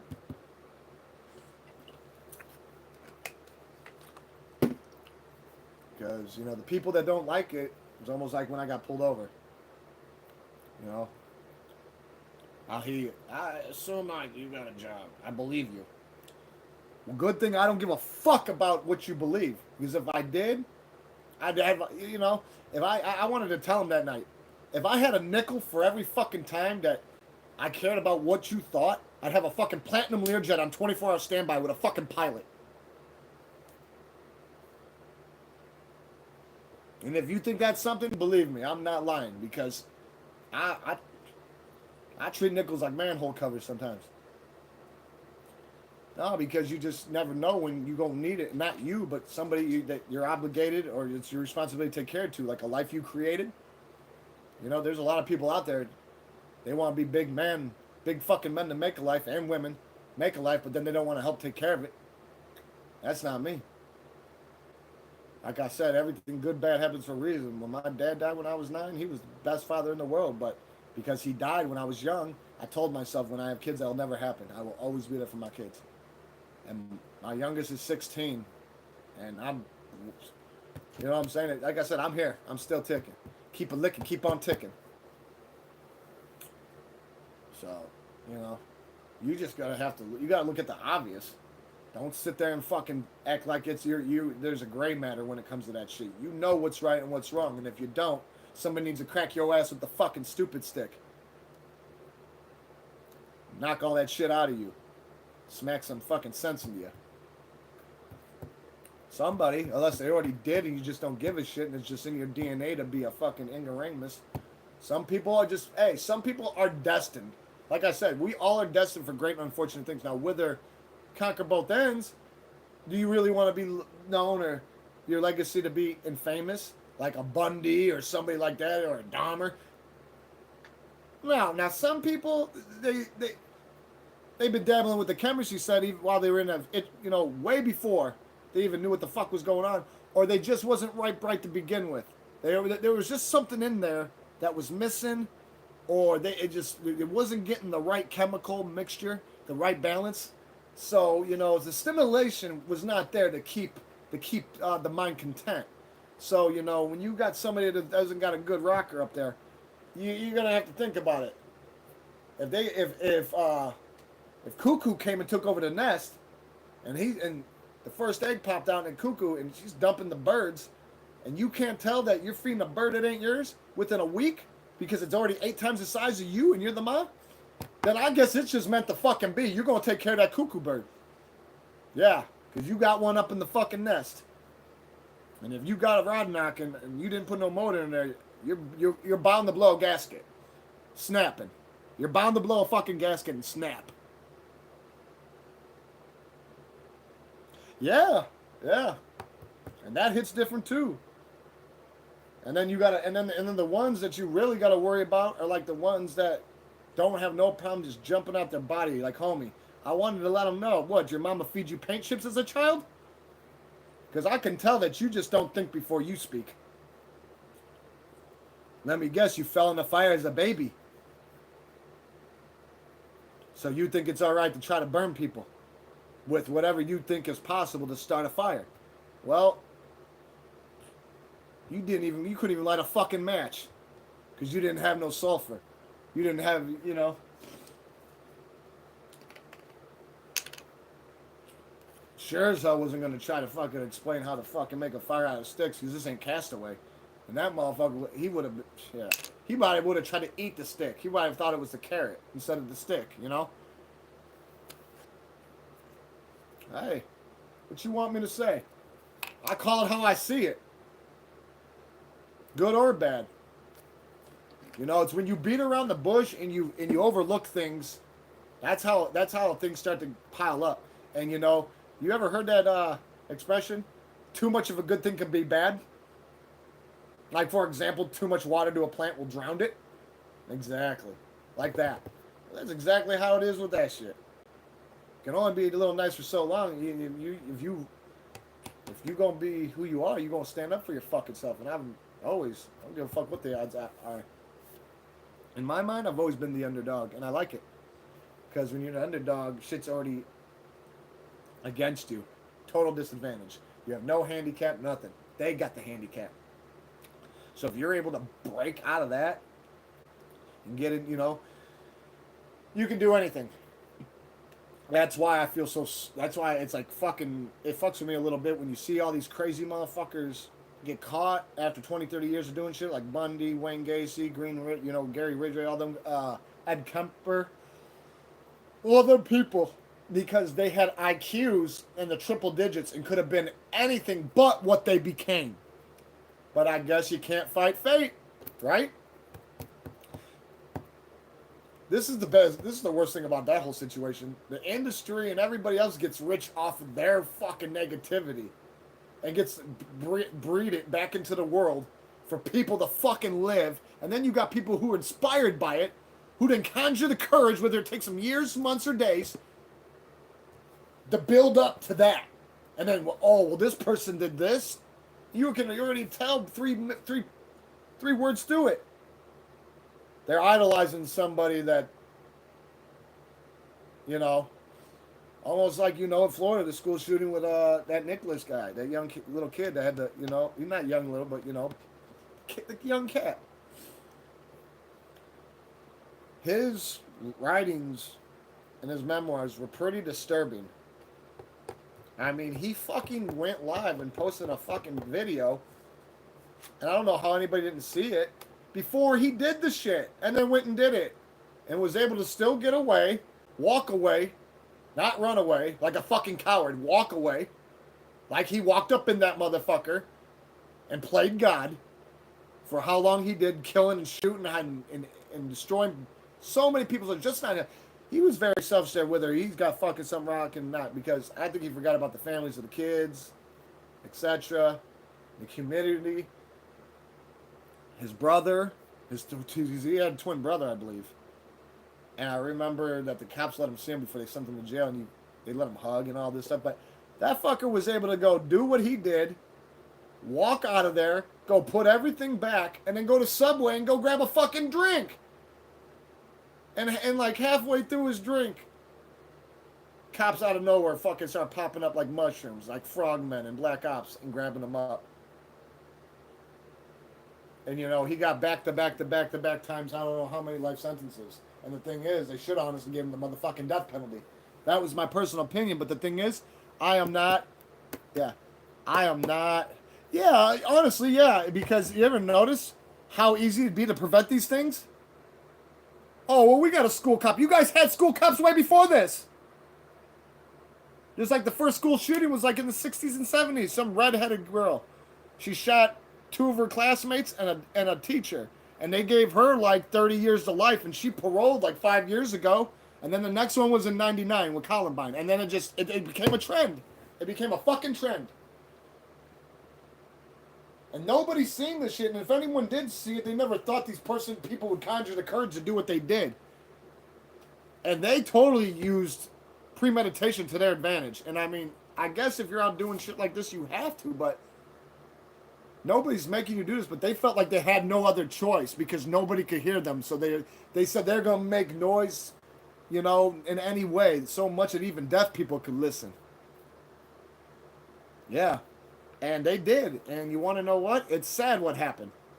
Because I don't know if any of you've watched a lot of that shit, but a lot of that stuff is public now. So you could go see the death victim, this and that. There's certain documentaries that actually let you see all that shit. I've seen a lot more than that. It's pretty sad. Just like how you find them at the end slumped like Bonnie and Clyde. Yeah. Even though they're just two friends that had the same thing in common, which was something that was negative, that just put it on steroids. It was almost like when nobody, and this is in a school shooting, be like, hey, you don't, get off your soapbox. I don't even got a soapbox. So tell me to get off the chair, if anything. But that's almost like nobody could see what was happening with Chris Benoit. How could anybody not? I mean, everybody's seen how he slowly was broken down, and then when you have somebody close to you that dies, that's been with you their whole life, why do you think Eddie Guerrero started breaking down and just withered when that shit happened? And did you notice in the beginning they just assumed that he just died? He just keeled over and died. That he didn't fucking mangle his fucking family in a roid rage, and then when he came to, he realized he actually seen what he did after his primal rage. Yeah, after being all roided, the testosterone is one hell of a fucking hormone. And when you're already a man and you're putting that shit in you more and more and more, and God knows whatever, the drinking he was doing, and then the Xanax, and then, the mixture of whatever potion he was trying to make, trying to level his herb lore skill up, it took him over. And like, they showed certain things, so like where he flat out was reading the Bible. He looked up certain ways how to kill, your wife or a woman and kids in the least painful way possible. Well,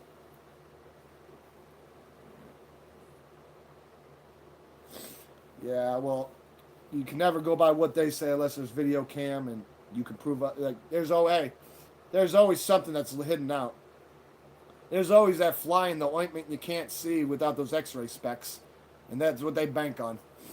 And believe me, if you've got I'm not trying to wake a monster in you, Mod, but hey, if I was in that position, I'd be around fucking, especially my old way, I'd be around knocking on doors, kicking them down, making them part of the floor. Oh yeah, I'd want the truth. But sometimes, the truth ain't there for you, or the truth's not meant to be revealed at that point in time. Almost like that sick shit going on with Diddy. Anybody who hasn't lived under a rock and has more than 2 brain cells knows that shit's normal there in the industry.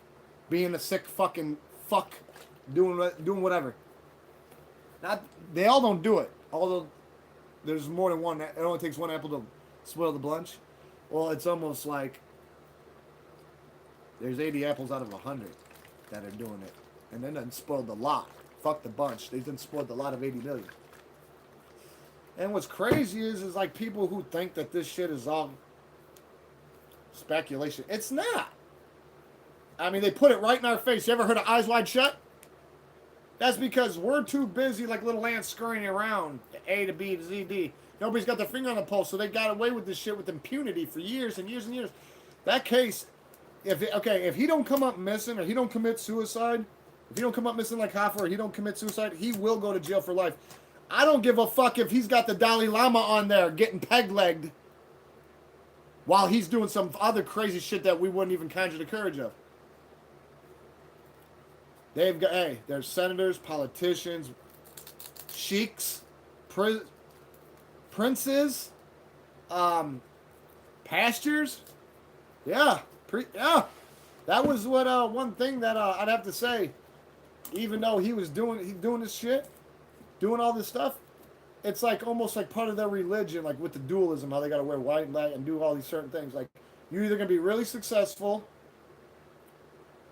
and you can duck and dodge the shit, but you gotta be fucking top of the line. Like you gotta be like Jordan, A game, and then you gotta stay away from that shit too. Cause like, well, hey, what did Homeboy say? Hey, what did Homeboy say when they asked him about those freak offs? He goes, I leave before the midnight, before the after party. Yeah, when they bring in the Greyhound buses full of fucking sex slaves and start drugging new celebrities out, and because that's like another thing that be happening too that a lot of people don't want to talk about. Now you got everybody wanting to come out and give their story because they've been a victim and having to hide that fucking shit. That shit, you know. And the thing is, it's like they want to try to keep the cycle repeating. Well, you got these people who never knew that what was gonna happen, and then when it did, they had nowhere to turn. And it wasn't they wanted to keep doing it. So some of them didn't. Some of them might. Some of them are. But you had a lot that just was like, enough is enough. Enough is enough. So if you think they're exaggerating on that whole thing, it's not. The diseased, corrupt temple's about to come down on their fucking heads. Oh, yeah. The thing is, there's a lot of people who are so insulated, they won't even feel the impact. It'll all be absorbed because they're insulated like a fucking onion. But the thing is, when you've got, like I said, when you've got certain people, key people that are in high and powerful places, top tier jobs, and work for the masses, and people that are just, you know, people really that you don't want to fuck with. You know, people that, you know, have X amount of resources and will not be exhausted until they get what they want because they're so used to being placated and they're so high. They got egos the size of cathedrals to start out with. Before you know it, the size of fucking the cosmos. And they think they're demigods. And you want to know what? Nothing makes them better or a god, even when they. But the thing is, that power of knowing that you did something and nobody can do nothing about it, but they all know. That's what gets you. Because when I was out busting motherfucking heads when I was young, I loved it. Because everybody knew it, but nobody would say anything. Yeah, I got off on that shit. Oh, yeah. Oh, yeah. So, imagine you got X amount of money. You live a lifestyle nobody else does. Ultimately, nobody's going to tell you this, though. 99.9% of people that are in the industry, they're a hamster in a fucking wheel that never stops, even when they try to get off. It's honestly a nightmare. It's a fucking nightmare. Like, here's a perfect example. And I'm not going to say no names. Let's say you talented it. You make music. And then all of a sudden you got these scouts and agents looking at you and they start popping up. It's like you're doing these little gigs at fucking bars and comedian shows or whatever. You starting or you for a band, whatever. Singing whatever the fuck you do, however you get it. Whatever's your seventh sense, your magical ability. And then, you know, then they got you, we'll come to our office. We want you to audition for us. Right in the conference room. Jump up on the table and everything too. We don't give a shit. That's what it's there for. Act like it's a stage. Boom. Then all of a sudden, oh, you got a bright future. If you want to do this, you want to do this. It's waiting for you. All you have to do is sign. And this was like back in the day. They were doing this like selling crack in the 80s. And we know how bad that killed these fucking cities. Detroit, Chicago. You know, I mean, I was 80s baby, but I wasn't a part of that. But like, I have a lot of people who I know that their people fell victim to that shit because there wasn't no help. There wasn't, you know, every corner there's a fucking liquor store. And then it don't matter what block you hit, there's somebody out there pushing. It shit's right in your face. So it was really hard for somebody to try to get off when they couldn't even get away from the area that was, and they, it's almost like they self-integrated, like it was like set by design. That's why I call it like the industry, death by design. Because let's say the agent goes, oh, we're going to give you $300,000, and then we're going to give you a $50,000 sign-on bonus. Really? All that shit? No, they're not going to give you none of that. That's an advancement that you have to pay back with interest, like you just got it from a fucking bookie. And they don't tell you that, and your agent is not obligated to say, well, we're going to sit here and we're going to read every fucking syllable back to back to back on a contract this big. And then on top of it, there's things like that's how they get you. You sign that, and then this is the thing. They're like, oh, yeah, well, there's these other things you need to sign. Well, this is the thing that they don't tell you either. Most of the time, they'll give you a dummy contract that just shows what you wanted to show. Like whatever if you said you want the moon and they're like, we can give you the moon. Sign this, you'll have the moon. They're gonna make sure it says you will obtain the moon. By our hands, by our authority, we have full autonomy to pass SpaceX and that. We're just gonna pull a Jim Carrey, lasso that motherfucker down. But what ends up happening is, to celebrate, hey, let's celebrate, dude. Your life, you got a new change of life. You are elevating with deadly purpose. We're gonna party. Man. Shit spiked. Get drugged. That's when the filming starts happening. Like, I'm not talking the cameras that are already set up everywhere behind the fucking glasses and the ones that are in the middle of the TVs. Because all you gotta do is turn the light off in a bathroom. Like, you worried about the bathroom? And put your light on your phone. And put it on the glass. You'll see if there's one behind there because the infrared will pop up.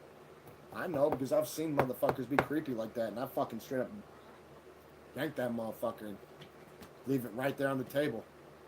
Like, I don't know what the fuck you got going on there, but that's not what you do. But what they do to get you all fucked up, and then fuck those cameras, they bring out the camcorder, a digital cam, set the tripod up like they're fucking pulling a porno. Little do you know, you're being victimized, and you're probably victimizing somebody, and you don't remember any of it. And this happens all, like, this is common. This is like somebody fucking smoking a cigarette and putting it out and flicking the butt out the window. Just like, with this whole, they claim it's a religion. Now, that is as stupid as France saying being a pedophile is a mental disorder. Why do you think a lot of them fucking ran to France? Because it's fucking legal there. Or am I just fucking delusional? Yeah, I guess I'm fucking delusional. Ain't that sickening? In fucking France, pedophilia is considered a mental illness. It's not a crime. Go fucking figure, huh? I wonder who greased the wheel for that law to get fucking brought to... You know what I'm saying? Like, they might as well just implement martial law over there. Honestly, you got to do some stupid fucking shit like that. Because if you're going to let something like... Oh, of course, but the thing is, it's the plague case. Whether it's their personal reference or not, Mod... It's always to placate somebody. You got to remember, just like with the whole thing with the celebrities and their kids.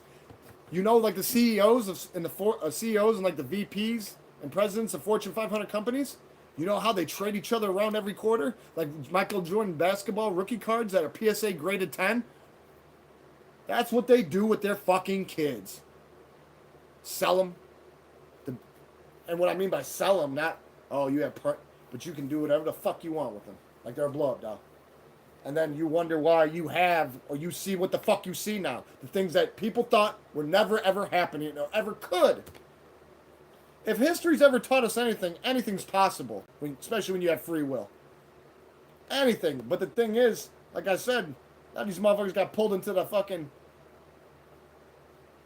hen house right before the slaughter. So, but when you wake up the next morning, and it's time to... they said that, well, hey, we want to get your shit going. Let's sit down.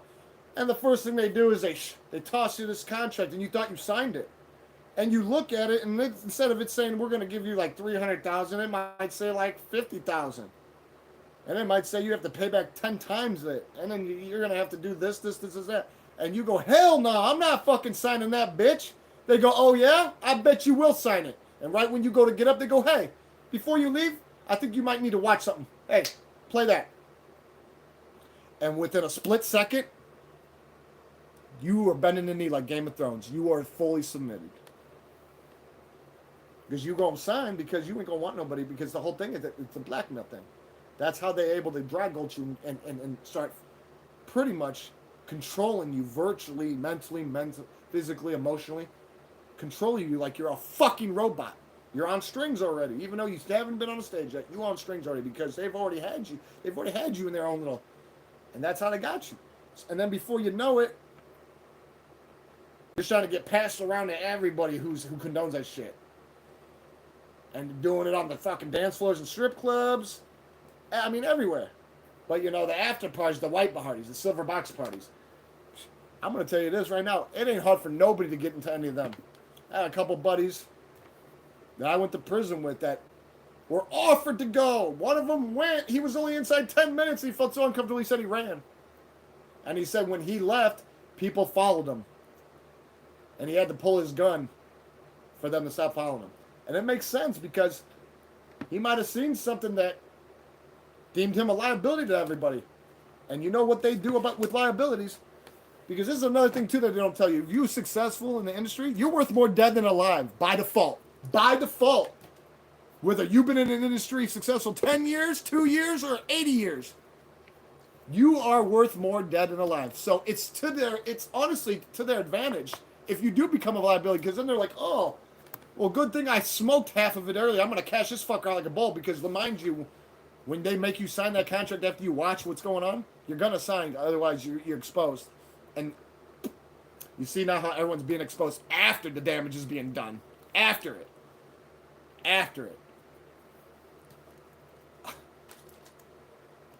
It's sick. It's sick how they... And it's all strategic. It's all strategic. It's all planned to a science. And then they're like, let's say that you do play ball and you do partake like that or whatever. Lord have mercy. You become 40, 50, you're in there. All of a sudden, one day, there's something you don't want to do and you become resistant. That is enough for them to put the green light on you because now you're not working to their interests. And it's only their interests they care. But when you do go to sign an official contract with them, and it's never a good deal, because you ain't no Michael Jackson, you ain't no Prince. And Michael Jackson owned half of Sony. Tommy Mottola was trying to take that motherfucking shit from him, because that was his catalog. That shit was worth $500 million, maybe more, probably more now.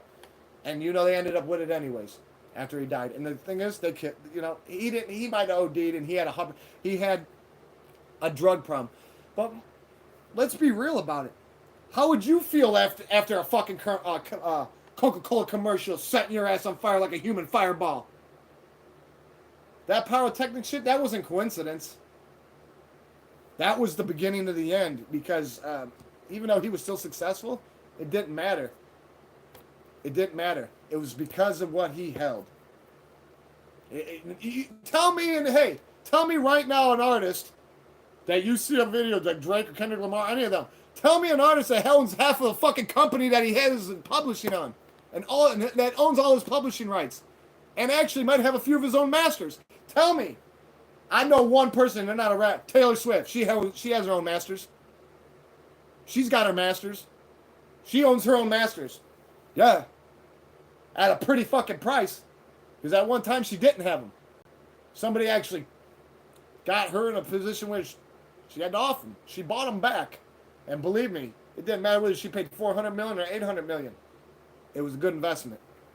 Because that shit's residual income. It just keeps raining, snow into the streets. It'll be shoveled up gold. Like gold. And see, that's what it's about too.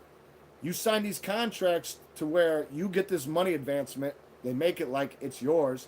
But then you got to pay for the publishing, the music time, the airing, the pressing of the fucking CDs, all that shit, all of it. And you gonna say, and this is the biggest thing. Let's say you sell 100,000. 100,000 records, and they're selling the record for 20 a pop, right? How much you end up with? You think? What do you think would be nice? You're lucky you end up with 20,000, or a quarter on every dollar. Mind you, here. You want to know somebody that I grew up with listening to music, because I'm universal. I listen to all music, and I listened to rap growing up. I loved rap, especially DMX. Rest in peace, him. Rest in peace to Earl Simmons. DMX was real. He was real. Like he did not mince words. He crossed his T's and dotted his I's. They made a video game, I guess, in PlayStation 2 or something back in the day when he was still alive.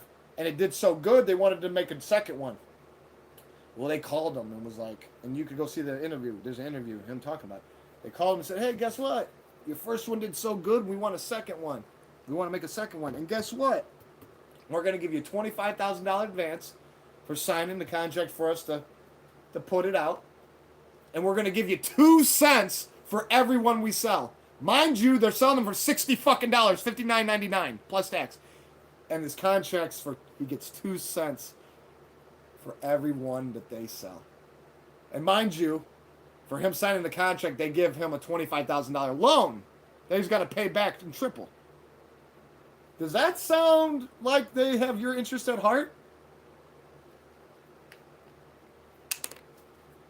No. They don't.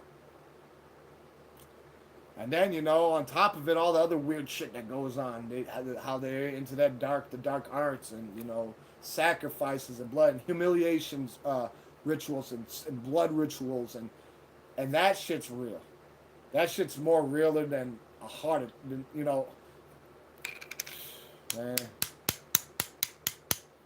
People want to see that. That's why they want to always control your masters, because they take them to a special temple and they cast a spell on it. Whether you fucking believe it or not.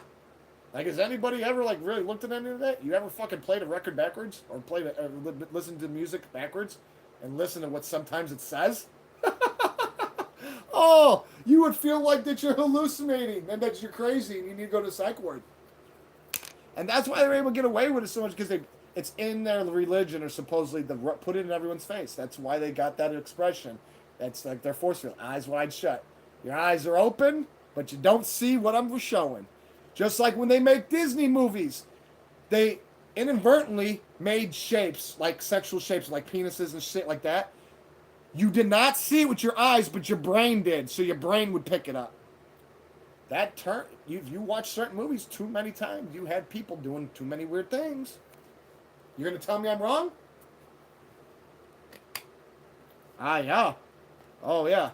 That's why that one song, when they're talking a whole new world, you keep watching that shit, you'll be in a whole new world of sick and disgusting shit. And then now that, hey, think about it. Think about all that shit I just said in the last 60 seconds. Now let me state a fact to you. Why is it all of a sudden, now that everybody's being exposed for all this sick shit, why did Disney's fucking stock plummeted? I'm talking almost $1 billion in less than a month. Huh? Tell me that. Let me guess. The algorithm, it was just time. It's got to go up and down. That's just what it does. Like 6.4s on a fucking lowrider? No. Because Disney was pretty much... Hey, it's like Noah's Ark. The little skunks and the little thing connected to the fucking motorcycle? They hitched onto the stall. You're just as guilty. And you are, for the shit that you're doing, because it's almost like a pre-script. Just like, you ever fucking remember back in the day? Remember watching TV? Watching your favorite show, or Zanguli, or Three Stooges in the middle of the night? Because it would be on like one time at like 8:30, and then maybe 10:30, or then midnight, or like 1:30. What would happen after that? Paid programming, right? Why do you think they call it paid programming? It wasn't there for you to fucking, just to say it. That should actually fuck with you, whether you inadvertently. So, I'm telling you.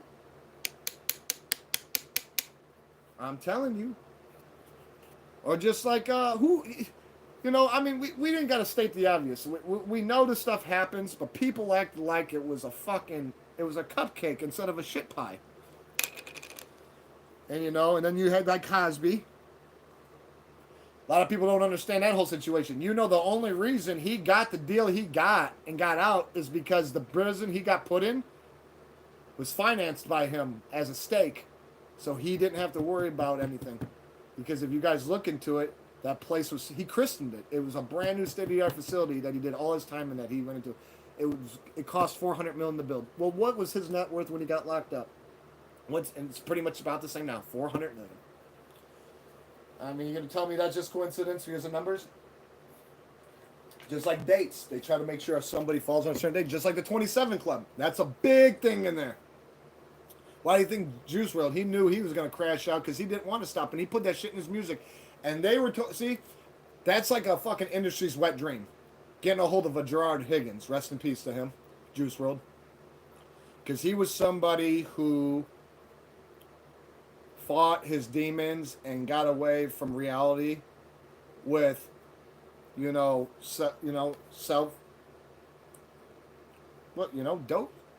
self-using, like he was self-medicating. But the thing is, he had no deluded illusions about it. He sung about it faithfully. He condoned it.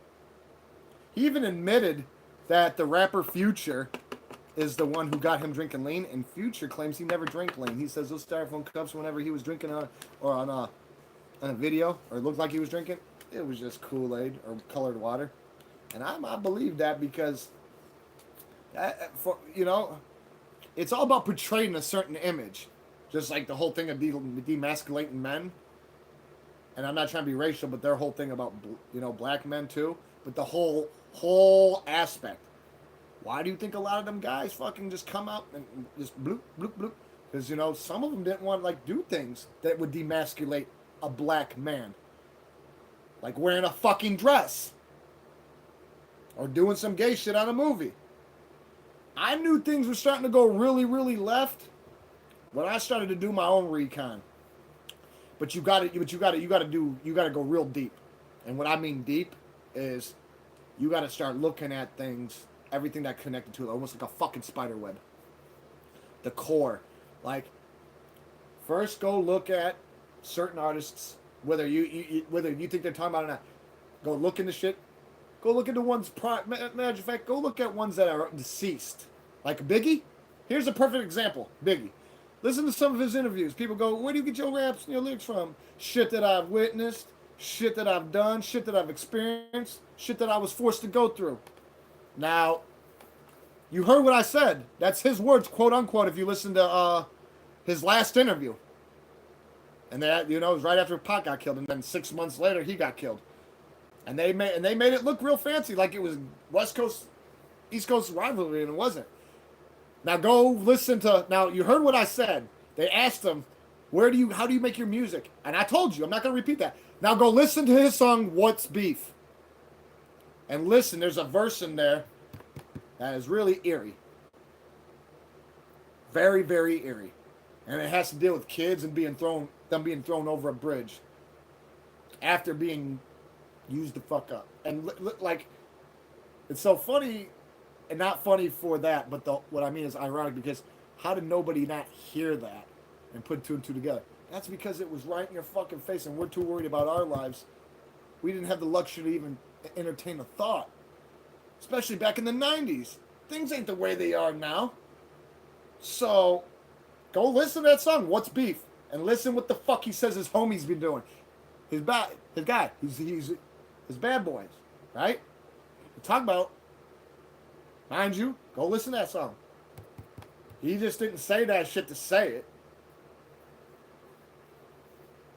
And then, like with DMX, he did some of the same shit too. He made a song called The Industry. And that song is all about what the industry does to you. And it's a song that got published, and it was, and the thing is, somebody told him, they said, they got a hit out on you. And he goes, I don't give a fuck. Just like with Pac, Pac found out he had 2 hits on him, and it didn't matter. They were lying about who was the one who's a hit, You want to know what he said? He goes, I don't give a fuck. Whatever's going to happen is going to happen. Well, obviously it was fate. But, Las Vegas, Mike Tyson night, fight night. And, just the way everything happened was just too perfect. And then, you know, back when that shit was going on, you had this white lawyer who was admitting that he transported money and guns from one side to the other. One side paid for it. And he was trying to actually tell us what was going on, but didn't. And that guy fucking come up missing, and he hasn't even turned up. He gone. He gone. But it's just sad. How, like almost like Whitney Houston. You know, obviously we all know it was a bad move, with but you know they had some love there, some chemistry. Her getting with Bobby, because Britney made Bobby. Bobby didn't make himself. He was barely on the surface, from common knowledge that I know. So when he got with her, that boosted his status. That made him fucking hired in the Goodyear blimp. But you know, he was a Rolling Stone. He liked to fucking party hard. Rock out with your cock out. You used to say. Seriously. And you'd always find him, hey, when Johnny Depp opened up that fucking, that exclusive club, the Viper Room. Oh yeah, that motherfucker was always up in there. And the thing is, why do you think they called it the Viper Room? Because if they didn't like you and you did something, they're going to hit you like a viper.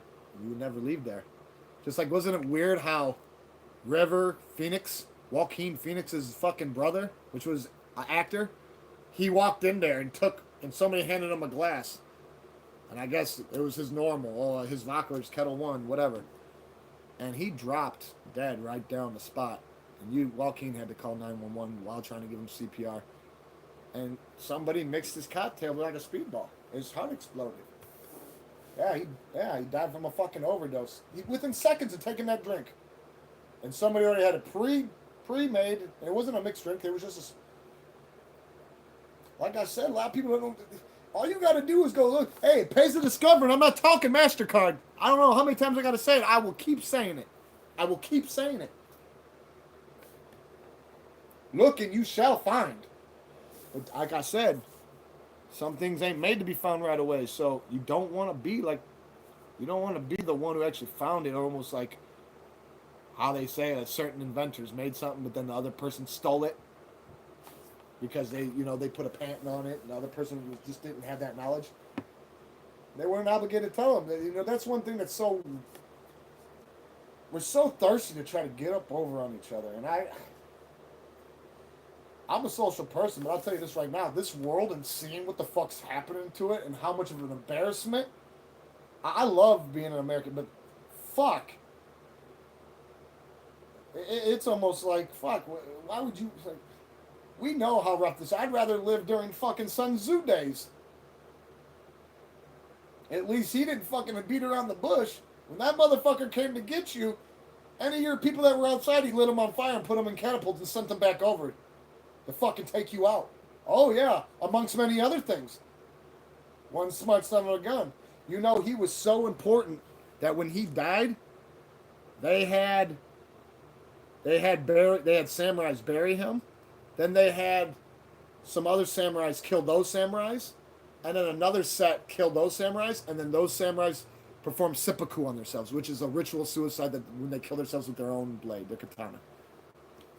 And that's why nobody knows where his place is. Yeah, that's why he's never been found. But yet we have a book wrote by him. Go figure, right? Just like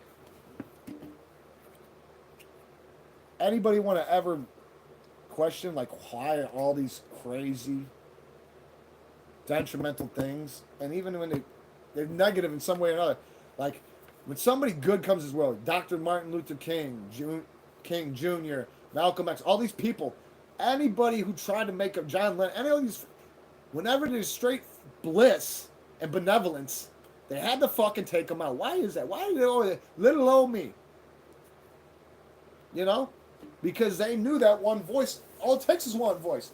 If you can turn the masses with your voice, then you can make the masses. You know what I'm saying? And that's the government ain't scared about that. With anybody that's running, something. But this is the thing, though. You can't have your cake and eat it too, because if you do, you're going to pay for it eventually. And that's what's happening now. Just like with Epstein. You guys remember with Epstein, right? Not Weinstein, not that dirty fucker that got an appeal. I hope when he goes through this next trial, I hope that they do introduce new witnesses that they didn't introduce during the old trial. And I hope when he gets convicted, he gets resentenced to more. Yeah, because I don't think he learned his lesson. And I pray that the lawyer drains him, like the IRS, like he owed tax evasion, because his net worth at one time was like 400 million. He's only got about 25 mil now. He'll go through that quick. Keeping himself having to pay for protection while he's locked the fuck up. Court proceedings. Now that he's back in New York, he's on a fucking rig because they his appeal went through. Doesn't mean he ain't found guilty. This is a retrial. It's just a retrial. So let's just hope that these other people don't magically disappear or ironically found dead of an overdose, or he fell down an elevator shaft. Oh, I found him hanging in the fucking egg. Nah. Like, see, this is one thing. Sometimes as much as you might want to do something about something and you ain't got no power over it, the next best thing you can do is try to instill and let people know that we do have a choice. Even if you do get put in those rough, crazy positions. I'm not talking about dirty wines. You want to know, as far as I'm concerned, he's already been convicted again. Even though it's going to be another year and he's stuck in the jail up there here now, and he's not in the fucking state. He's not in Clinton or, fucking Chino or Pelican Bay. I don't give a fuck. As far as I'm concerned, he's going back. Only it'll be finest notice time. It'll be a one-way ticket to Bootyville. But for him, he should like that, because he's used to having his way. So he's going to a place that placates his type of behavior. So he should be fine when he goes back, because he won't have 30 years. He'll have 65 years. No, he will, because this is what's going to happen. One of two things with that little bastard, that dirty motherfucker. Their witnesses are either going to fucking falter or come up missing, and they're going to try to give him some kind of deal, or they still got enough. There is never going to be a deal, and he's going to get smoked. He's going to get his fucking boots smoked like fucking lemon janks, and his ass is going to be doing a fucking 65-piece nugget. Oh yeah, he'll be doing a 65-piece nugget, but he won't make it that long, because that money. Hey, I don't give a fuck how much money you got. It doesn't hold out forever. Look what happened with Epstein. The minute everyone found out that he was friends and rubbing shoulders and elbows with the royals, and that had him on his sex slave yacht, and this is the thing, like the helicopter, like when you take see, a lot of people, they forget all this shit. You get on a plane, or if you got a personal helicopter, you ain't got to worry about it. But if you get on a plane of somebody else's, a private plane, there's a fucking manifest. You have to sign that. It's guidelines, federal guidelines. Flight Department of Flight Aviation and all that shit. Whoever the fuck runs that fucking part of that bracket, which is full of fucking cobwebs, but they did a good job keeping fucking tabs on the shit, didn't they? Because they got everybody and their fucking mother's names on those son of a bitches. Why do you think when he got to county jail that night, mysteriously, those cops just fucking, those COs or those cops just fell asleep, and then it was pure luck that the cameras that were right on him went out, and some dude was slipped into there? That was a big motherfucker that was used to doing hits for the families. Come on. And the thing is, Epstein, I think, knew that if he ever got put in a situation, that's what was going to happen, because like you fucking, dude, you fucking around in the clouds, you're going to fall and tumble down. And you won't be tumbling down from heaven either. You're going to be fucking tumbling down from a cloud of fucking something that smells like pine oil. Yeah, you're going to be in the fucking gas chamber in pine oil heaven. Yeah, that's if they let you in. That's if you're lucky. You might just go to purgatory, and that's worse than everything. That's where you're stuck in the middle and nobody knows anything. And you can't let nobody know because you don't got the power. Your soul will never rest. In purgatory it won't, because you're not in a destination that leads you to the next life. That's why. If you want to know why. Purgatory is you're still stuck on life and earth, just not in the physical form, in spiritual form, but still running around like you are alive, but nobody can see you. And sometimes, just sometimes, when somebody tries to have you unalived, or it's just not fate for you to go, it was not to be so. Something drastic will happen, but you'll make it through it. That should be a clear indication. Talk about somebody trying to unlive you, almost like with fucking World War II. Do you know there was over 40 something? They got 42 confirmed on file, but well more. But they got 42 confirmed attempted assassination hits on Hitler. He had the devil's own luck. And it didn't help matters, Operation Valkyrie. That didn't help matters either, because that was like one of the last assassination plots. And it was an epic fail. Because even though he was in the room and it blew his ass back, blew him on his fucking ass and knocked the wind out of him, like he just got fucked by a train, he sustained minor injuries because the table that it was under was so high end and pure grade and not a fucking hollow vessel. It was full of substance. It absorbed impact. His personal doctor, Morell, the one who started doing all the fucking secret fucking experiments on him without him knowing, using him as a guinea pig while he was still shooting him up with synthetic fucking meth, which was when they made it in the pill form for the troops, it was called Pervitin, and it was 12.5 milligrams. Because it was a lot cheaper. He was thinking at the budget. He was like, well, fuck, it makes them fearless. They stay up all night. They don't have to conjure the courage to get it up. We don't have to feed them. Little did they know, they didn't look at the down point. They only looked at the good point. And guess what? The negativity outweighed the positivity. But, what I'm talking about with like Hitler with those hits, when that bomb went off, it killed people in that room because that happened at one of his secret spots called the Wolf's Lair. And he had a lot of different spots, like the Eagle's Nest. Oh, I would have loved to have been up there. That motherfucker was Juan down up there. Don Juan. Oh, yeah. Fuck yeah. You couldn't get a better fucking skyline from Europe. And, I guess when you run Europe for almost a decade, no matter how bad you're fucking doing and behind the scenes, your own people don't know that you're just a crazy lunatic, that your whole objective of having a pure Aryan race could never be. Because you were half fucking Jewish. So you hated yourself. Plus you were inbred because his parents were fourth cousins by blood. I don't know if y'all knew that either. That's why he was born with deformities. And his mind was a little cuckoo. That's why they called him Crazy Hitler in World War One, because he just didn't give a fuck. But he had other things that were going on with him. But Morell was one of those celebrity fucking I see you, I heal you doctors. Almost like what fucking Dr. Jones, that fucking Jones guy did when he took everybody out to fucking Zimbabwe or wherever and made them all drink the Kool-Aid. And if they didn't, he just put in a needle and shot that cyanide in their ass. He was killing little babies and people who wanted to defect. Remember the congressman? One of our congressmen come and flew over there, wherever the fuck they were at. He didn't do his recon too well. The thing is, the guy was successful at what he was doing, being a fucking con man, but he would trank an old lady. She wouldn't even know what hit her. And while she was out, he'd be like, cast her fucking leg up. Cast it up. Cast that son of a bitch up.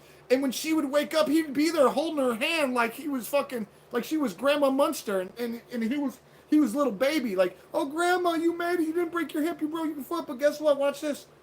I have the power. I can heal you. And before you know it, he would just put his hand on the cast and it's gone. And then they take the cast off, and then he'd be like, now walk. Because you broke your leg. That's why you went out. Because she's like, I don't remember nothing. He goes, I wouldn't remember nothing either if I fell and broke my leg. I think he told her too something like, I think you came close to breaking your neck, so be happy it was your leg. And guess what? Cast comes off, and he tells her to walk. She walks in front of everybody. What do you think that does? Like I said, the power of illusion.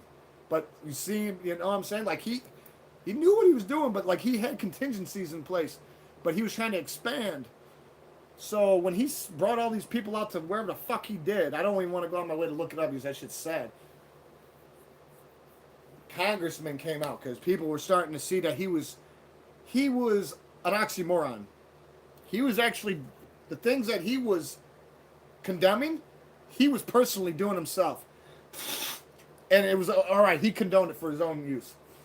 But like he was doing drugs, drinking, and making the older people in the congregation or his cult, whatever, making them sign over like guardianship or like, you know, legal recourse for him to marry or mess around with their kids if they were underage. And that was another big thing that fucked with people. But when a congressman came out from America out to where they were at just to make sure everything was cool, because they just felt like something was wrong, that turned into chaos. Because they tried to kill him one time. Some guy, they took one of the security guards, because he had security guard out. Jones had armed security, like he was fucking mining, like he owned an emerald mine out there. I mean, they were everywhere. And believe me, if you didn't do something, you didn't make his word your will, those armed security guards did. Oh, yeah. But he had one of his guys run at one of the congressmen with a knife. And I don't know if that was to get them scared to get out of there. But the thing is, he was already at the point of no return. And they were all dead, and their bodies just didn't know it yet. Because when they all went to go try to get on the plane, they were actually about to get on the plane. And the cameraman inadvertently recorded everybody being murdered, including himself. They all hopped out of a convoy like fucking Blood Diamond and Sierra Leone and shot them all up. Oh, yeah. And I'm talking, put so many fucking holes in a lot of them, they look like blocks of Swiss cheese. That congressman never made it home alive. He got toe tagged right there. So when that happened, that was the point of no return. Because they weren't coming back to be able to tell anything. America, it was almost like fucking, it was weird. It was one of those situations where they were like, fuck. We just sent one of our diplomats out, you know, somebody of status, to make sure our people ain't being against their will, when that's exactly what was going on, and he didn't even make it out. They were all killed. Everybody that came with the congressman's aide, the secretary on the side he was cracking, everybody, the publicists, anybody that was with them became collateral damage too. Nobody got on that plane. That plane never took off again. Oh no, it never took off again. And like I said, it was so weird how it was recorded. But that's what I was trying to get to. Ain't it weird how all these weird major events were always recorded somehow? JFK, Lincoln, all this crazy shit that's happening now. Should I keep going on? I mean, seriously, what's the odds of that unless it was my design? It just doesn't make, to me, it can't be coincidence. It can't. People were ready. You got to remember, no matter who you are and what you do, you're always going to have somebody that don't like you. So if you have your best interest at heart, you'll limit yourself to exposure. Yeah. I'm not trying to say become claustrophobic and become bubble boy and hiding inside a house like a fucking hermit. I'm just saying, you have to really know, because this is what usually happens most of the time. When they can't get to you by default, they affect somebody close to you. Very close. And that's sad, because usually the motherfucker that they put it on, they gotta live with that shit for the rest of their life. Could be your best friend, could be your brother, could be your father, could be your cousin. I'm serious, man. I've seen it. I've fucking seen shit that's not right. You would be like, what the fuck? I've watched siblings kill each other over words, not actions, words. Like something that just fucked. Like they were, you know, not saying they just wasn't processing it. They were letting their actions and their impulse take control, and it was just unfortunate. There's been a lot of situations that just ain't right. Some people put themselves in those situations. Others just didn't see it coming. And what I mean by that, we can get into that, but like, I know I get off task a little bit, but like, let me go back to Hitler real quick. You know, when we, after 42 unsuccessful assassination hits, and you know, like I said, imagine if somebody's trying to whack you out and you're running a country and you're trying to take over the world, right? World conquest, domination, right? That bomb that happened to the Wolves there, they made the Valkyrie off of. You know, Mussolini was on his way in a train. I mean, they don't ever show that in the movie, but if you know your history, you would know this. He was actually 2 hours away, already in transit on a train to see Hitler. So when he got off the train and Hitler was there to meet him, he seen Hitler was a little bummed up. And when he found out that Hitler survived that bomb blast, he literally grabbed him. He got down on his knees, started kissing his hands and feet. He goes, "Look at this guy. He's a god. He's a god." And literally, he had Mussolini. And just think about it, though. If you actually know for a fact that many times you've been hit, or you've just, you know, you went through, like, oh, God, what the fuck? Imagine every time and it fails. That would make you euphoric, wouldn't it? No matter what you're doing, good or bad, wouldn't that make you a little euphoric? But it's not. That's not to your advantage, though. That desensitizes you. Because then you're going to lack fear. If you get euphoric after so many hit attempts, and you know people are trying to off you, unalive you, make you push daisies, every time they fail, it's diluting them, making them, destroying their credibility, and it's making you look like fucking you're 10 foot tall and bulletproof. And before you know it, you ain't got the fucking ego of a cathedral. You got the ego of fucking Texas. Yeah. But when we found out what his own personal doctor, he kiked up, which was, you know, he was a fantasy doctor. Like I said, he was a fucking doctor. He would have been a Dr. Jones one day, Morel. The only reason I remember his name is because I love morel mushrooms, and when I go hunting for them, I don't think about them, but that's the only reason I can remember it, is because Hitler's personal doctor, he copped, was morel. And not in the same spelling, but you know what I mean. So that's how I remember that shit. But when we found out what Morel was doing to him, shooting him up full of testicles, sperm, and fucking skin from giraffes, and all sorts of fucking shit cooked together and combined together. Yeah. We sat back. Our people started laughing. They said, "Don't even do anything. They're doing it for us. He's actually doing our job. Just let it ride. No more hits. No more hits. No more ninjas. No more trying." Because we struck out so many times, and they're like, "Why didn't we get this information a long time ago? We would have threw the flag in already." And yeah, like Morel was doing these experiments without Hitler even knowing it, but Hitler was already to the point to where this is the thing, he had top of the line physicists. They were able to synthesize things. That's make a synthetic form of something that really exists, like for example, sugar. We synthesized corn syrup. That's what they were doing. So we started doing it when we took over the war, because we took most of their fucking scientists. We gave them new identities, gave them full pardons, and told them, "You're just going to work for us, undercover, under secret, and this is how it's going to be." Almost like you're in the hive now. Only this ain't Raccoon City. We're not watching Resident Evil. But that's how we got a lot of our technology ahead of time, because we were able to cop a lot of them guys before they bit the cyanide bullet or got cooped up together in all the chickens in the slaughterhouse, all getting ready to get plucked. But yeah, it was to the point that it just wasn't Pervitin that he was taking. He wasn't even taking. He was taking liquid form before it was even put in a pill. So Morel was shooting him up with that, and then he had a mixture called Ecrodol. And you know what Ecrodol consists of? Synthetic form of methamphetamine, synthetic form of heroin, and a synthetic form of cocaine, all mixed together in one. And he was being shot up with that. And this is the thing. Same thing with the other part. The benefits not outweigh the risks.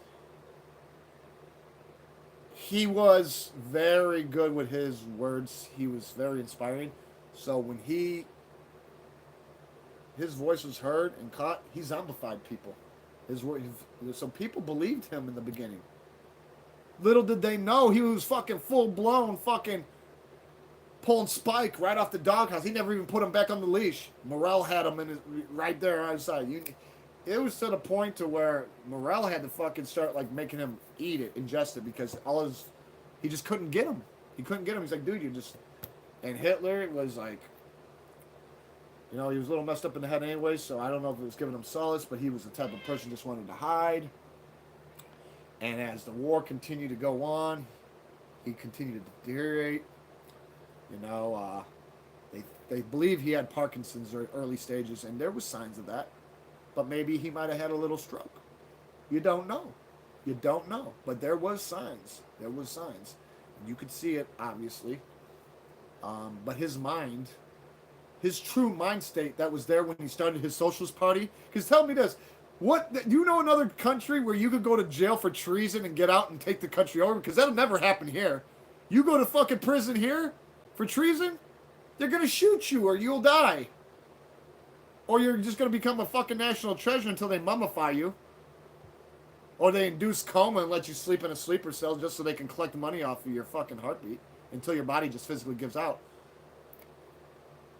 But he starts a fucking Socialist Party and goes to prison for it and gets out and takes the fucking same fucking country that locks them up over.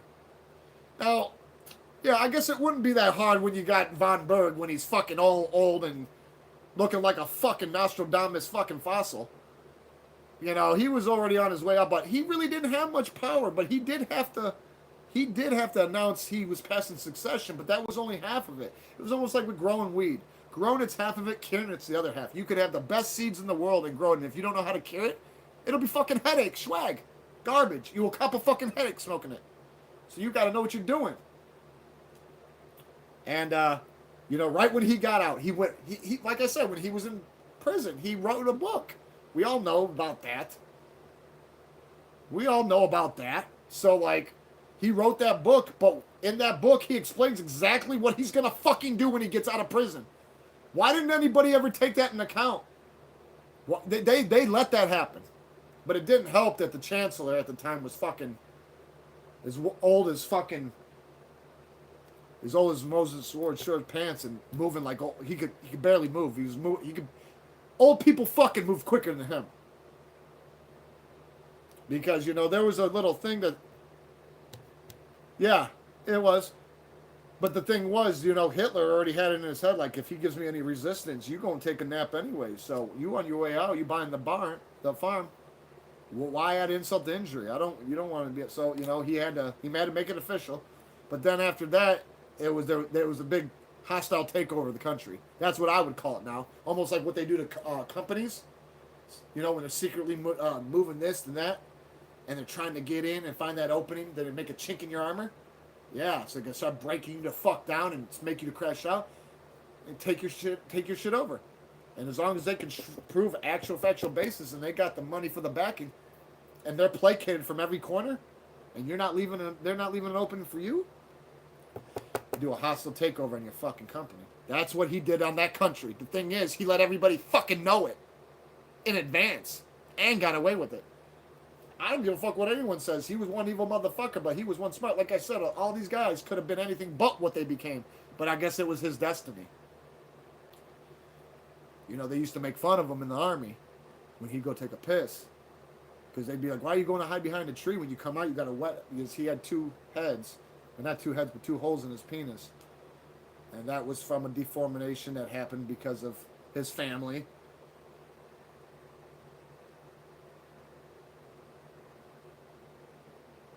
Oh, yeah.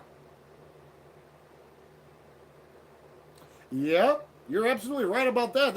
You don't even want me to open that fucking can of worms, bro. That's a whole different fucking path. Yeah, you see, I can go day and night and some with this shit. I am nowhere near yet have defiled myself verbally.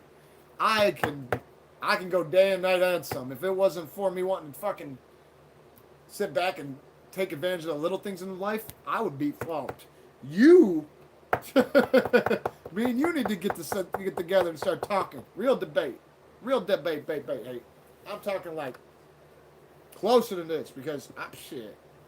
Knowledge is power, buddy. And it's so funny when you start telling people certain things and then out of nowhere, they'll be like, you don't even know what the fuck, it just shut up. I laugh.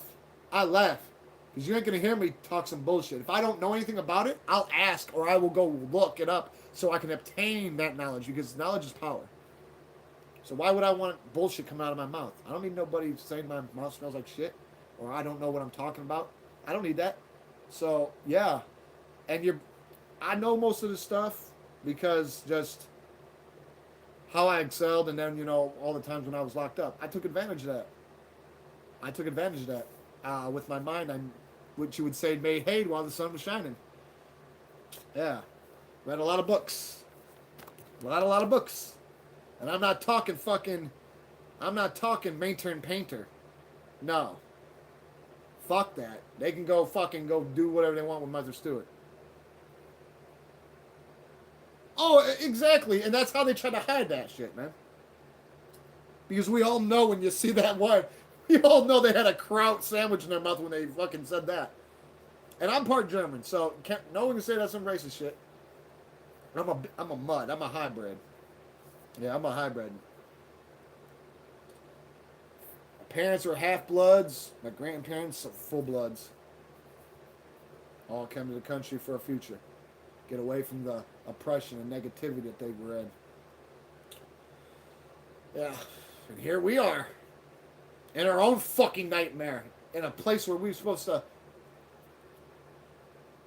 almost be happy. You're supposed to almost be expected to be happy. The pursuit of happiness. Oh shit. Everything is so fucking demarginalized now and ostracized. Ostracized, whatever you want to say. Demarginalized. Capitalism, that's getting fucked. I think it's a little fucked up how people can make money and self-interest off of pure misery. Because you ever notice that? Like with the fucking newspapers or any 99.9% of things that get put on the TV, whether it's a movie screen, whatever. It's not good. But it's but a bare minimum, it's bad. But how bad? I don't know about Michael Jackson bad. Maybe some of it worse, some of it right there, some of it, but none of it's good. None of it's good. None of it. Sometimes it gets me going. That's when I start sniping. For real, like why the fuck? Like why? And it's like that's how it's almost like certain it's in our nature to destroy ourselves. Because look at how it's been, and like. We're all like trying to do and nobody still can't get their fucking shit together. It seems like, and it seems like for the ones who can, we're not enough. It's not enough. Like, what can we do? And that's what they bank on too. Like in the industry, once you sign that contract after they got you bulldogged, and they got you lock, stock, and whiskey barrel. Guess what happens right after you sign that contract? Then you got to sign 13 other things, including the first one being the biggest life insurance policy you've ever fucking seen, the existence in the life, with them being the full sole beneficiaries at the time of your death. That is the first thing you will sign. Oh yeah, and you just don't sign in the pen. Sangre too. As red as my shirt. Oh yeah. And that's when it begins. Oh, it began before that, but yeah. But it's just so fucked up how we're so ass backwards. No, we are ass backwards. I would rather you want to know where I would want to go? But my work would have to fucking start like popping up over there. Switzerland. You want to know why? It's the most quiet and peaceful place ever. Violence almost is non-existent there.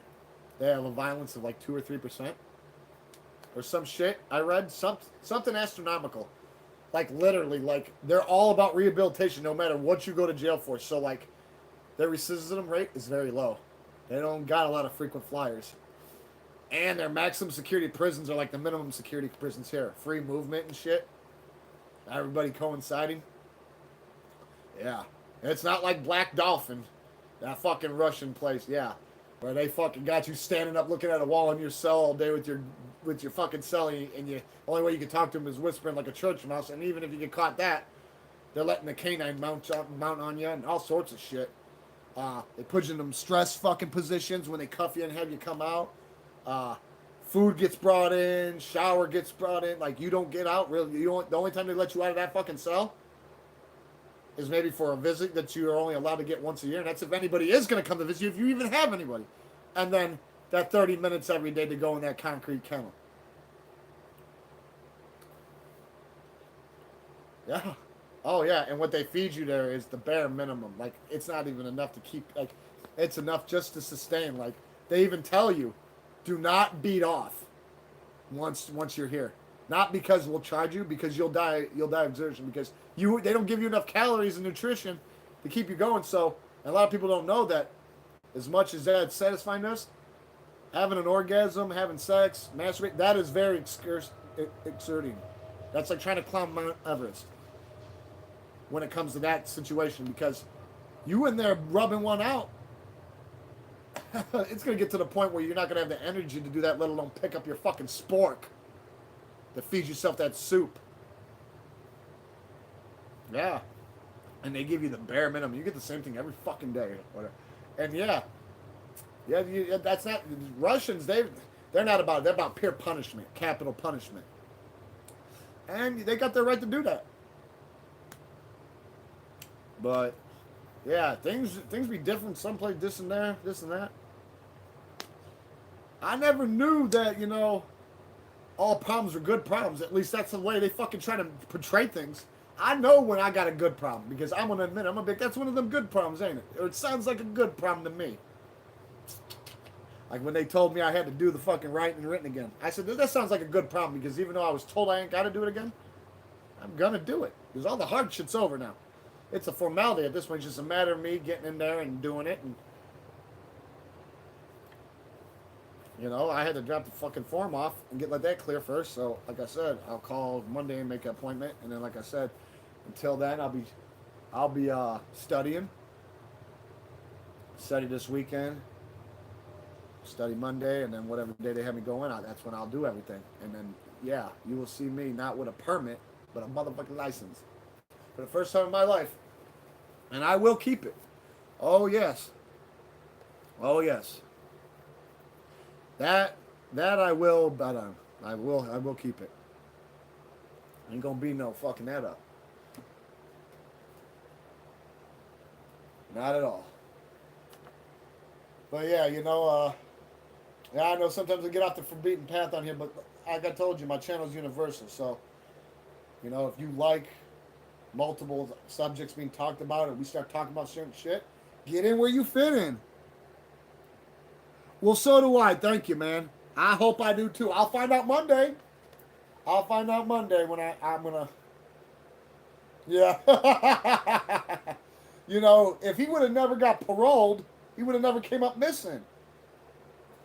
He was too thirsty to try to become the president again of Teamsters because he knew he had all the mob guys placated because he was embezzling hundreds and hundreds, if not billions of dollars out of the Teamsters pension fund. And he got away with it for so long that he was so used to having his way, he didn't know no better. So when he got out, he went right back to trying to be where he was at. So the person who took his spot, he was running against him. The shit was almost like that shit was almost like damn near like what played a big role in the Kennedys, and like a lot of people don't know that the mob helped them get elected because Joe Kennedy, the dad, it was common knowledge that he rubbed elbows with Chicago mob, and he needed our votes. He needed Illinois' votes, and with our votes, it was a lock. And he made history, becoming the first youngest president, being the first Catholic president, amongst many other things. But not some great, some unfortunate. The unfortunate one being the first United States president in history to ever be assassinated. Like, that sucks. And then the way they did that was sloppy. You had everybody believing that for about 7 seconds. The minute they were trying to bring him out, and Jack Ruby walked up in front of 50 fucking cops and 800 fucking photographers and shot him. Like I said, you don't need a rocket to be a rocket scientist. That's all there fucking is to it. That's all there is to it. The minute that happened, and the thing is, who did Ruby work for? The Chicago mob. Come on, man. But a lot of people will understand, like, well, how did it get to the way it did? It's because John did not know that his brother was going to go renegade when he made him attorney general. No, I'm serious. That wasn't, and the thing is, if they were blinded by power, then that's what got him killed because he made him attorney general. He was on their asses, like hair on skin. Oh, he was all over them. He just would not let them go. He just wouldn't let it go. I mean, he would pull them in front of the commissions, grand juries and all this shit, day and night. And I'm talking the heads. And then, they got that one of the original guys from Naples. They got made over there. Palacci or something. Joe Palacci or some shit like that. I don't know. But he pretty much spilled the whole beans on how they do everything. He had no reason to lie. Even though it's a double-edged sword, because let's say it was in trial and they were using him in trial, they cross-examined him, destroyed his credibility. How are you supposed to believe somebody like that? Well, you have to, especially if they've got solid facts, but it's like, well, he's a criminal. Well, it doesn't take much to become one. Sometimes you become one and you don't even know it yet. Because somebody makes you accessory to a fucking crime or something. So, yeah. Sometimes you don't find out till it's too late. I mean, it ain't too late to stop and change, but whether you do that or not, that's a whole nother thing. That's something that I won't get into, something I refuse to get into, because I had to deal with my own shit. And I'm going to tell you this right now. If you don't think every day that somebody that every day doesn't have some sort of test in it or have some sort of meaning, that life is just it is, but it ain't. It's just not about what I'm about to say. Life is ultimately, but not about. I'm going to stereotype life. It's a series of distractions before you die. That doesn't stop until you die. It's just a series of distractions. Just keep happening. It's really what it is. But there is other purpose and meaning, yes. I'm just trying to give you the quick fucking real because that's really what it is. Just like when people, what's up, Kyle? Come on. What do you want? Oh, you shitbird. Come here. Say hi. You always got to be here. Now go. He just had to get my attention. He hates when I'm not giving him all the attention. He starts crying like a big baby. I want to put a diaper on him, even though he never shits on the floor.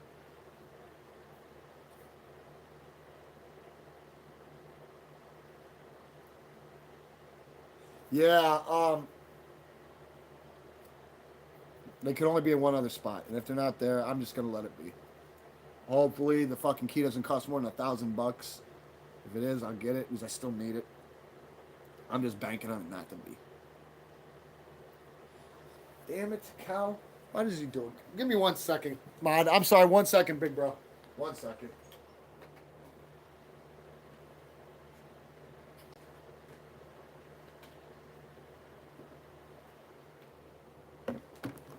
Good, you happy? It'll make me swipe you with this.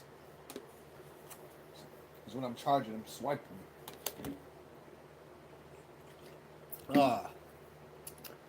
But no, I'm sorry. I know you don't want. I don't give a shit. It don't matter.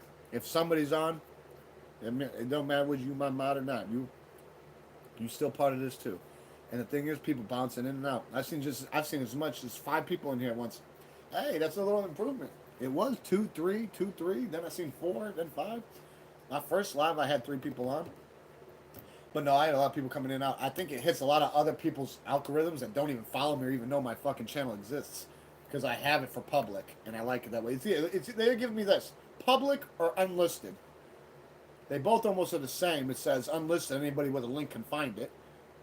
But public, anybody can see it. So it's, I don't know, maybe a universal on steroids, the other one. I guess you'd have to have a map for the one, but the other one it's going to pop up. Because I noticed, certain people, they'd be seeing this, and they'll be, hey. It's not a big thing, but it's positive. I've noticed the last 4 days, 5 days, Been copping a follower at a bare minimum here, at a bare minimum one. Because I was at 649 at one point, and I'm at like 656 now. It's like a follower a day since I've been on live. Whether it's my lives doing it or not. Some people told me, yes, your stuff come across mine. And it's like, hey, because I don't control the algorithm. Damn. Fucking dust. But yeah, I don't control the algorithm, but you know, this is the big thing about life. Nobody prepares you for life, but the people that might care about you. Sometimes you don't even get prepared for life. Sometimes it's just you. Well, you do the best, like a captain of the ship. You do the best, steer it how you can. You find your pleasure as you can. When you're down, you never think you'll be up, and when you're up, you think you'll never be down again. It's just how it goes. You just you do your best at maintaining, but don't you ever abandon ship. The only way you can abandon ship is when you're the last one on, and even sometimes, if you really what you claim you are, you just go down with the ship. Yeah, almost like with the doctors, the Hippocratic oath they have to bind themselves to. Foreign, they have to take care of people foreign and domestic and not let nothing happen to them, and medically help them. Yeah, a lot of people don't know that doctors have to take an oath, almost like when somebody becomes mayor or a state's attorney, how they got to put their hand on the Bible. They got to do the same fucking thing. You know, there's certain jobs and obligations out here in professions where you carry a lot of fucking power, but with that comes the responsibility. Some people ain't responsible. Some people want to be powerful. They want to cut corners and beat around the bush and think they can get away with it. That shit don't work too well. It will for a little bit, but everything else it's all coming on you. It's like shoveling shit against the wind. It's gonna come right into your face. You're gonna eat it. There's no way around it. No way. And if you think so, then you need a brain check. Somebody need to give you a lobotomy. One of them old school fucking basement ones. Like they used to do in the 60s with a fucking wood cutting axe. Yeah. We're not talking no proper one. Give you one of them old school ones. Like the ones Charles Manson used to talk about having everyone do the... Take them downstairs and give them a fucking black axe lobotomy. Let them lay down. Let them ease out. Then we'll split them. For real, they were doing crazy, goofy ass shit. Just like how, you know... And then there's another son of a gun, like that Roman guy. Remember Sharon Tate? Who was she pregnant by and married to? Roman Polanski? There's another sick little bastard. He thought he was fucking... He thought he was feeling it. He thought he was fucking... He thought he had everybody, the wool over eyes. He thought he was fooling everybody, being the mayor of Munchkinland. Nigga, you've been wanted by us over here almost 50 fucking years for all this sick shit that they let you do over where you at now, in France. That little bastard. He is. He's real small. He fucking looks like the mayor of Munchkinland. Only he's the mayor of fucking Gutterville over there. He ran. When he... Okay, look, he got picked up in the 70s. Right after Tate... It was right after Tate. Right after Tate got killed. Right after that crazy shit with her. Or right before. But he was gone on Industry Business because he's a big time producer. Oh, I bet he was producing all right. Riff Spawns.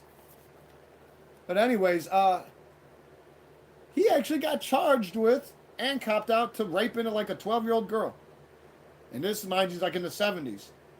Well, he went to go cop out, I think, but then they think it was set for trial, and he ran.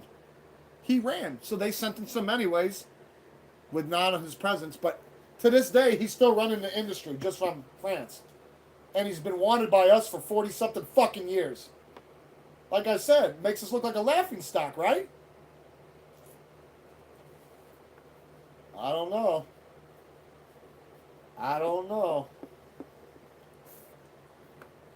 Yeah, and he does it with ease. He did it with ease. And the thing is, he's stateside all the time.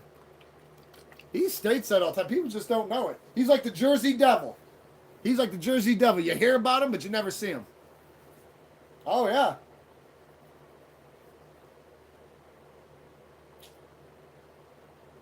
And Jersey Devil wasn't nothing good.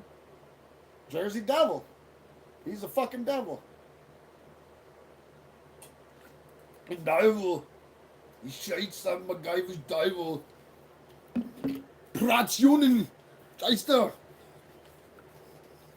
Scheiße MacGyver. Knock schnell. Better hurry the fuck up and get away from me. I'll burn you up. That's what I would tell his little ass. I don't think I could let him get away. I'd have to turn him into a pretzel. Yeah, I'd have to turn his ass into a pretzel.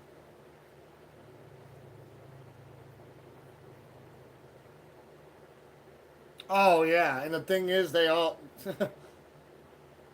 that don't surprise me. You know, they're trying to make certain celebrities look bad because they don't bathe and they got bad breath. And they admitted it. Like, I haven't took a shower in 2 months. I don't give a fuck. Nobody cares. I mean, unless you're out fucking giving, you know, accidentally giving some shit, producing some kind of bacteria that's affecting other people that we don't get anymore. The only third world countries are subjected to still because they're still in the dark ages. Nobody gives a fucking shit. But now people give a shit about all this sick shit happening because, you know, Diddy, P. Diddy, Mr. Love, Puff Daddy, Sean John, Little Don, whatever the fuck you want to call his goofy ass. That's the only thing keeping him alive right now is all the leverage he has. They're all like poker chips. They're poker chips. Oh, yeah.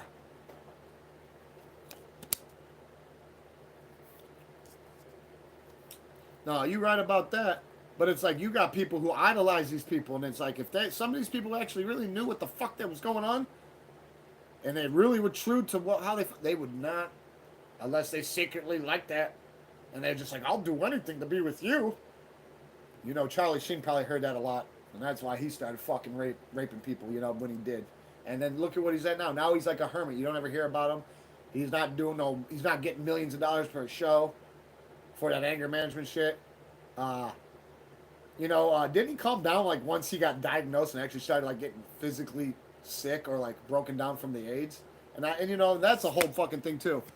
And you know, he used to be a big ass rock star.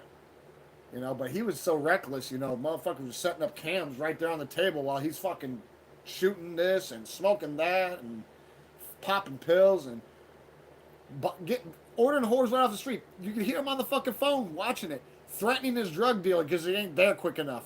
Like telling his drug dealer, if you're not here within 5 minutes, don't even come. Matter of fact, leave the city. Fucking dude to be there in 2 minutes. Yeah. Yeah, crazy. So like these people are so used to having their way, they think they're gods. When really, if you put them in a room with one of us, you find out that they just the same.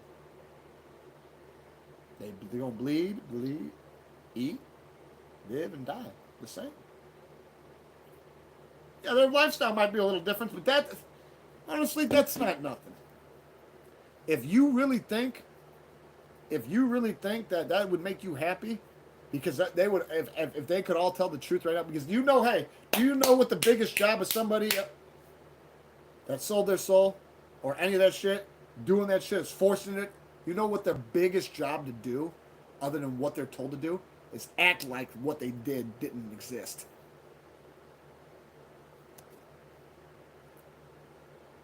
No. Now, I'm not trying to say exception proves the rule, but like you got people like R. Kelly, you know, he's doing 30-something years. And, you know, the first time around, he beat the shit, but that was because it was a mistrial. He wasn't acquitted. So that's why they went at him again. And while they were going at him, more people started popping up. And then it became federal. It became federal when there was multiple states and multiple victims involved. And that he actually had these people with him and was crossing lines, crossing the state lines while this shit was going down. And see, the only reason I'd say that he wouldn't get chewed out and spit out on the streets is because he comes from the streets of Chicago and Brownsville. It's pretty rough up there. Not gonna lie, I mean, anyone can die, but you know, he even said it one day. He goes, "If I did never have gotten to singing and went down my sick fucking career, which is probably saying in his head now, I would be a gangbanger." And he would have been. He would have been I mean, he's not small, so he would have been out whooping ass, but nobody knows how to take an ass whooping anymore. So he'd probably be like a underground fighter or robbing people. Because, you know, that's what they lurk on the weak. That shit won't get you far. Eventually, they're going to burn your ass up like a shooting star. You think you're a fucking star? You ain't Madonna, motherfucker. You ain't no lucky star. You're going to be a burning star, a shooting star. It's going to burn the fuck out. Because you gone now. And see, that's what's fucked up because, you know, he got 30 piece here in Cook County. That wasn't enough. That was state time. They said, now the feds want you. Alphabet Boys coming to pick you up, buddy. They went to go take his ass to Pontiac, and they're like, you ain't taking him down south Illinois yet. No, matter of fact, I don't think you're going to be taking him down there at all. Alphabet Boys coming to get you. FBI grabbed him, took him to New York. And then he got another 30 years. Fed time. That's what he's doing. He's doing Fed time right now. He ain't doing state time. And he ain't going to be able to do no state time anyways. He got to do that shit he's doing right now at 100%. Unless his appeal goes through like Weinstein. And even then, I don't think it's looking too good. Because this is another thing, too, that a lot of people don't understand and taking to play.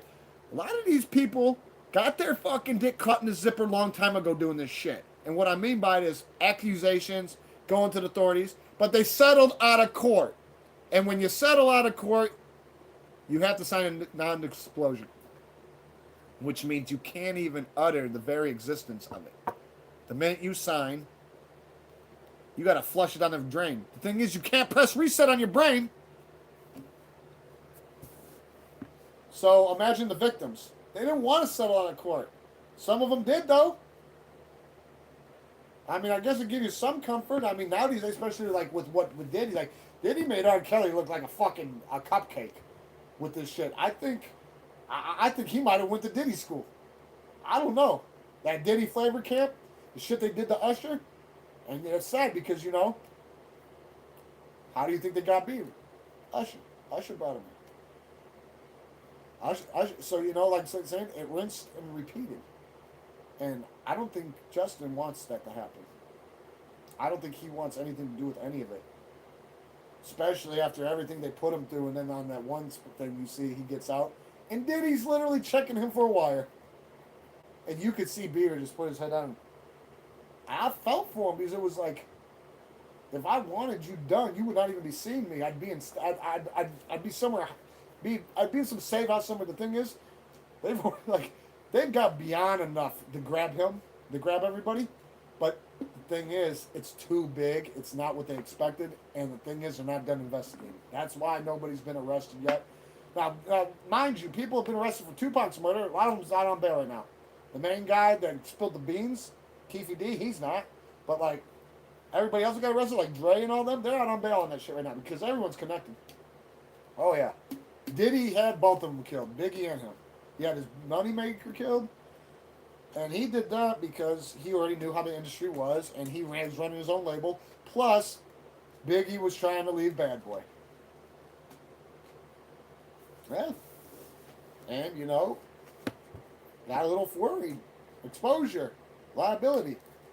So why do you think, you know, outside the museum, concert museum, that, you know, March 96, you know? And I mean, Gene Deal, you know, fucking Biggie's bodyguard.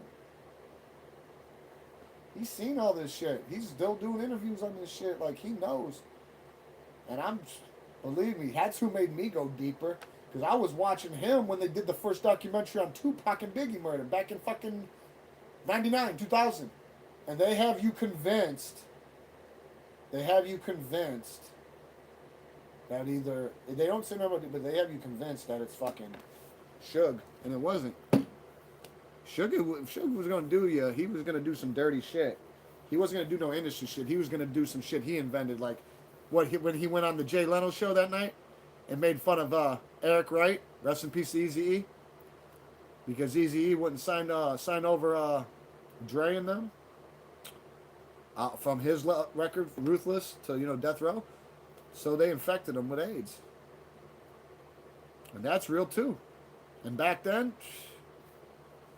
and him being the ladies' man, you know, I'm not saying like none of his kids or nobody got it, but like it was weird. He got it, and all of a sudden, out of nowhere, he was just gone. Like he was, one minute he was fine, the next minute he wasn't. And it was T cells. You ain't got no T cells in your body to fucking destroy that. Your T cell count gets too low, you turn into bubble boy. That pretty much means you got full blown AIDS. And not HIV anymore. That's it, man. That's what it manifests into. Okay. Sometimes it takes a while. Sometimes it.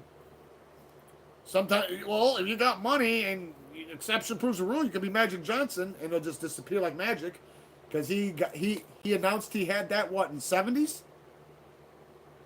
Yeah. Oh yeah. Yeah. Most definitely. Most definitely. But look, Magic Johnson said he got it in the '70s. It was a PSA public service announcement. And all of a sudden, 20 something years later, we never heard about him debilitating. But then he's like, now when I test, I don't even test positive for AIDS. I believe him. Now whether the HIV virus is in him, I don't know. But I don't think he's gonna die of anything of that. I think his immune system and his T cell count is just fine, amongst many other people. Just like I don't give a fuck what anyone says. I put vital parts of my anatomy on it. And by the way, my thing just blinked and it said I got 8% remaining. Been on almost 3 hours, but let me explain another something too. I hope you guys don't ever have a wish of fucking a celebrity, because I believe at least 80% of them, at a bare minimum, all have herpes. You say why? I say, well, did you see all the victims in R. Kelly's case? And that's not counting the ones that were in the industry that were writers and singers like him. He gave everybody herpes. That was another reason why he's cracked broken. If you look at his net worth, it's negative 2 million. That's negative 2 million right now. And he's got royalties and shit that runs in. That shit goes right to the victims to pay for their treatment and suffering. Well, Diddy, same thing. Everybody he messes with's got herpes or he gives herpes to. So he likes sex workers. He likes the cookhold. He likes to sit there and watch old girl get plowed. He thinks, he's turned himself mentally into a woman. He likes to wear wig, whatever. But the thing is, the sex workers that they hire, when they hire them, they don't hire them for a night like a normal person would when they cop them from a corner to get off. When he cops them and they come in, he's like, hey, here's X amount of money. I'm retaining your services for X amount of time. You will now, until this time elapses, you're my sex slave.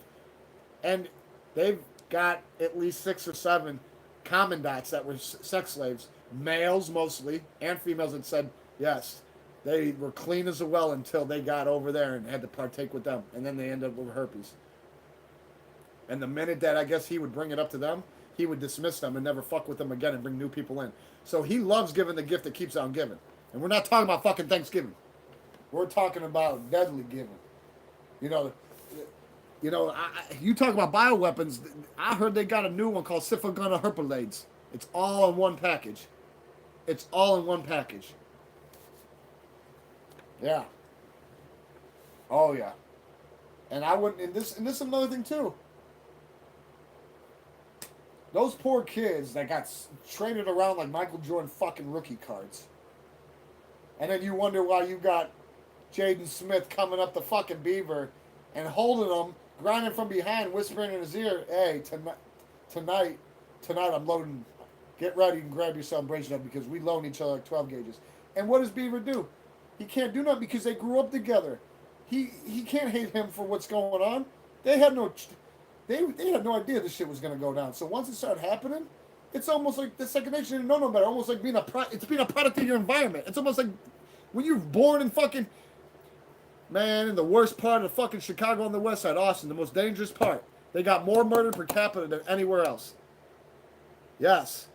So like, if you're brought up in that shit, that's all you're gonna fucking know. If you're brought up gangbanging, it's all you're gonna fucking know. You watch people clip people and do this, do that, that's all you're gonna fucking know. Somebody puts a gun in your hand and points and says shoot, that's all you're gonna fucking do.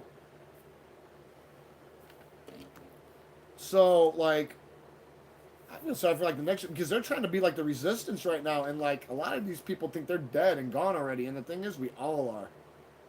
We all are. It's destiny. We were born to die. That's what makes us so unique. Why do you think God's envied us?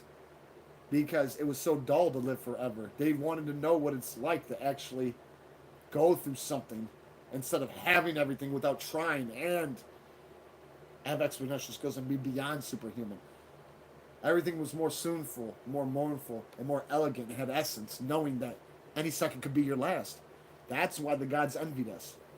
Why do you think the archangels that were down here, because the third angels revolted when, free will was implemented and they found out that we weren't going to be A lot of them fucking started teaching us how to make weapons to implement for war. They say war's for peace. Well, war never stops. Some of them were fucking mating with us, the Magdini gods, or whatever they would assume, and mixing, like, and then doing worse, mixing animal DNA with their DNA and then a human DNA. They were doing all sorts of shit. And to this very second, all that stuff is still happening. And they're like bafflement. Nobody knows, like, that's their god they bow down to. Like, you know, you see motherfuckers with that shit, I don't give a fuck. They think it's funny or not. Whether they know what they're doing or not, they're giving a part of themselves. If you don't put, they ain't gonna put that shit on you. I'd rather see a shit stain on your fucking back, like somebody dragged their ass across it, than fucking see that goofy fucking shit. No, I'm serious. And then, like, now these days, you got people who are just so giddy, because you ain't gotta have no talent no more. If you're willing to fucking be a fucking pass around blow up doll, you can be in the industry. That's one thing I've seen too. Because they've got people there with no talent. No talent. And you hear of them once, and then you don't hear them again. One of them being Starship God. Look him up and see what he says. Birdman. You know Birdman from Cash Money Records? The one who ripped Lil Wayne off for millions? That's who signed this kid, Starship God. Go look up Starship God and see what he says about what he did for his deal. Nuts. And you never see any, oh, I'm doing this and doing that. He says, yeah, fuck that, I sold my soul. Fuck yeah, I did. And then he goes, I'm not going to lie. Yeah, I let Birdman do me, and I did that. And I keep letting him do it. Because I got this money, and I got this. So, like, you see what I'm saying? It's all about this false perception and illusion of, oh, this could, just like everybody these days. You get these kids that get a chance, they get 100K.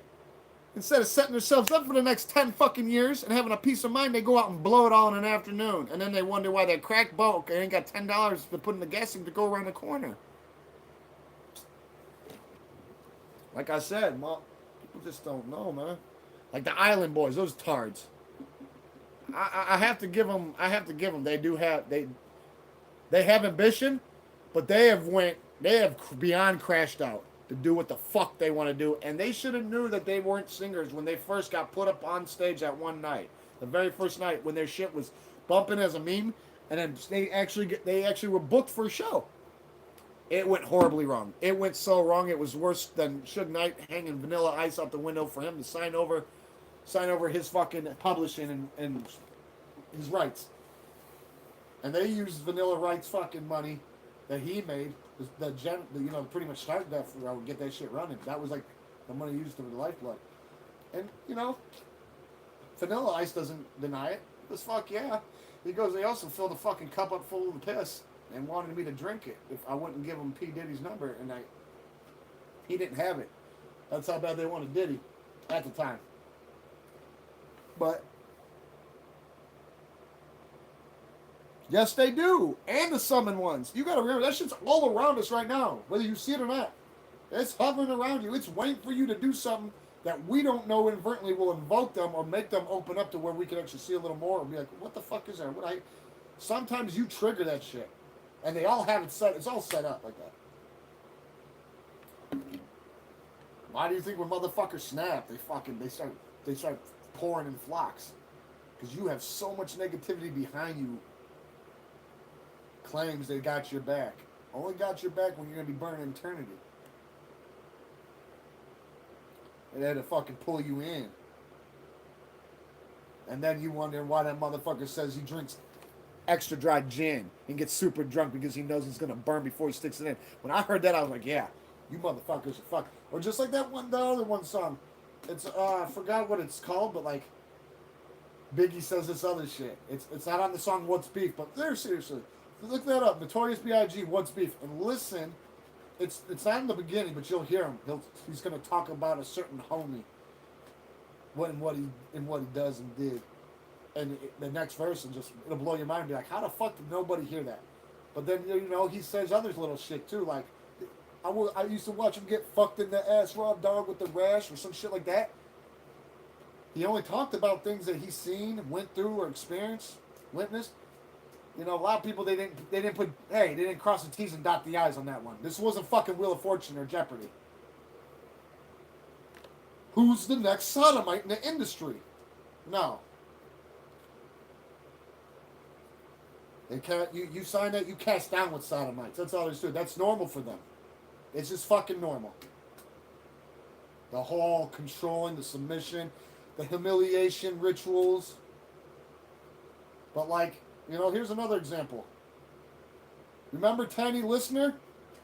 He used to play Debo for Friday? Yeah. You know how out of nowhere he just fucking slumped a few years back? Big bald guy played Debo. Nobody can forget him. Well, he played comedy. He did a lot of comedy for them. Well, there was a certain comedy bit that he didn't like that demasculated men a lot. And one of the main things was him putting on this fucking dress that he probably would have fucking... It probably would have disintegrated and shredded a million pieces if he tried to put on. He refused to do it. Almost like with Dave Chappelle. They had this thing that they wanted him to do on a comedy show. And it was a script they wrote for him. And it was humiliating black men. And he wouldn't do it. So what do you think happened after that? They canceled all his contracts. And they tried to make him look crazy. Oh, he ran to Africa to go smoke crack. Well, that's weird because cocaine don't grow in Africa. Nobody over there sells cocaine, let alone rock. So, and they did make him look crazy for a while. People did think that until he was able to fucking start spitting out solid gold, which he had. Or like Orlando Brown, Jaguar, right? Those poor kids were Disney kids. They started with them young. And they'll admit that. They've admitted in interviews. They've been passed around more than a fucking doorknob. Everybody's had their term more than a doorknob. Those poor guys. I mean, and then people wonder why they act out sometimes. Man, that's the only way to keep alive sometimes. I'm serious. But they use all that to their advantage. We're going to make you look crazy. Or like Wendy Williams. She said some shit about P. Diddy and exposed him. And within an hour or 40 minutes of her doing it, she got a phone call and her shit was pulled from the air from every radio station. That's how much power Diddy has. Yeah. Oh, yeah. Bone crusher. And started threatening her. See, this is the thing. There's a list. And the thing is, it ain't... You ain't getting around to do nothing wrong to get put on the list. Like I said, motherfucker might be so high on fucking power one night and go, I don't like the cut of his jib. Plus, he didn't fucking kiss my ass when he came over here. Add him to it.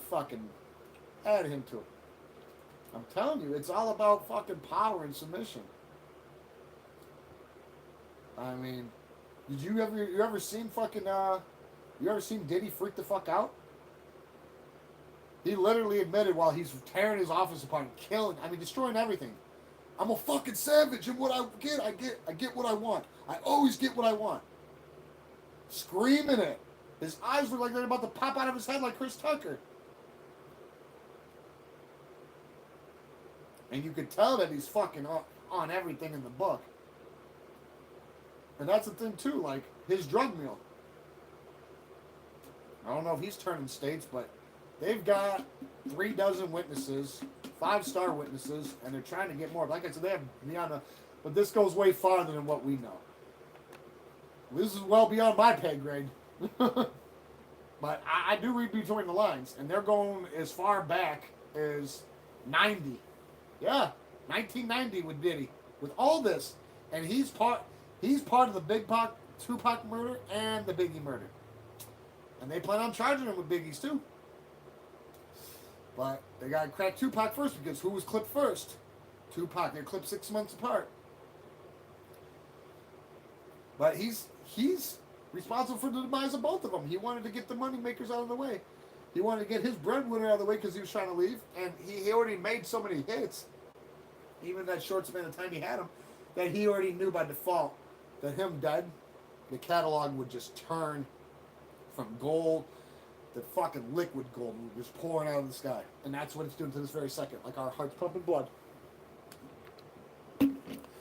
But yeah, y'all, my shit's about to die. It's literally like trying to die. I can't believe I've been on 3-1.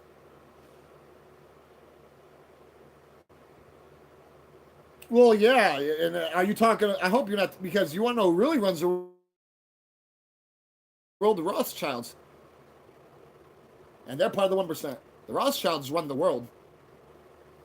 Hey, they're the richest out of all of us, but they ain't got more money than the sheiks. They're trillionaires, but they're not multi-trillionaires like the oil sheiks.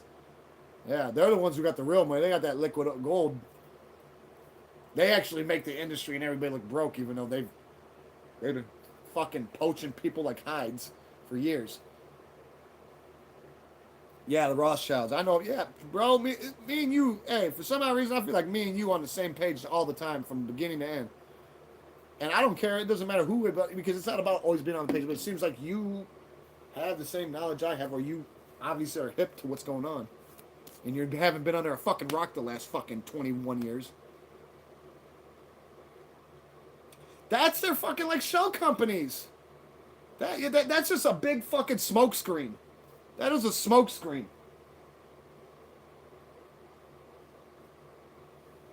Just like Switzerland, that's like the core of every fucking evil person's fucking finance, because Switzerland was built on laundering money, washing money. So I wouldn't doubt it if they're they got some important people hiding around there guarding their fucking their cash registers. But I'll tell you, all it takes for one little shred before you know it, you're getting everything. You're getting everything, even if you ask for it. That's why they say, be careful what you wish for. Because if you get it, then you might not know what to do when it flips on you, yeah, tenfold. And that's the truth. Just be happy with what you got. Be thankful for what you do have and what chances you do have in life, because this shit's not permanent. This shit can happen. This shit can go down any second. Yeah, this shit can go down any second. But I have no idea when I'm gonna go to bed. I need to go do some shit. I got to take care of this. Food's been waiting on me. Food's getting cold. I gotta go take some garbage out. I got some laundry to do.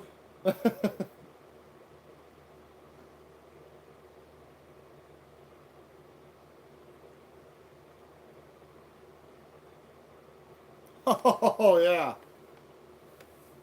it'd be like equivalent to wildfire in Game of Thrones.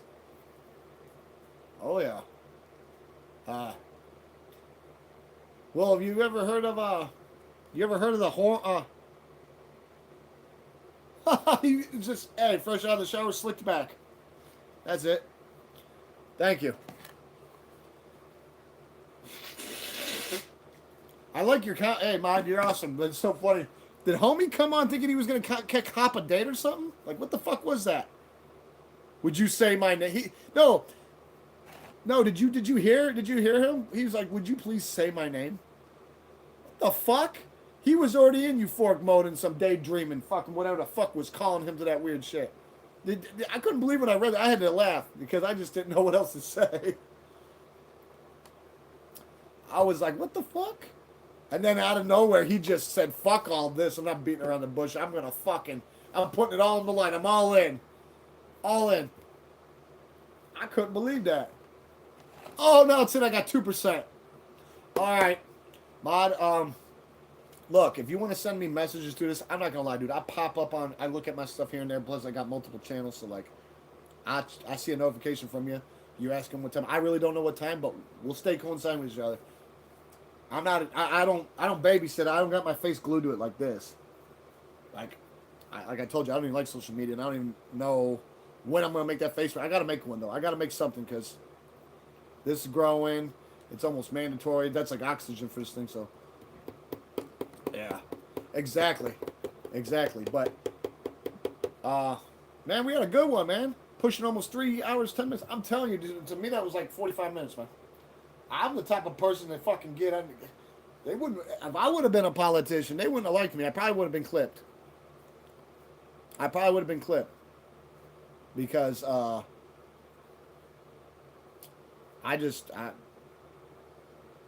don't submit. I would not submit. They would have had to fucking off me like a light because I don't know. I'm the type of person, if I knew about certain things like that and I knew that I had the power to actually prevent it or something, There's no way I'd be able to live with myself. I wouldn't be able to look myself in the mirror.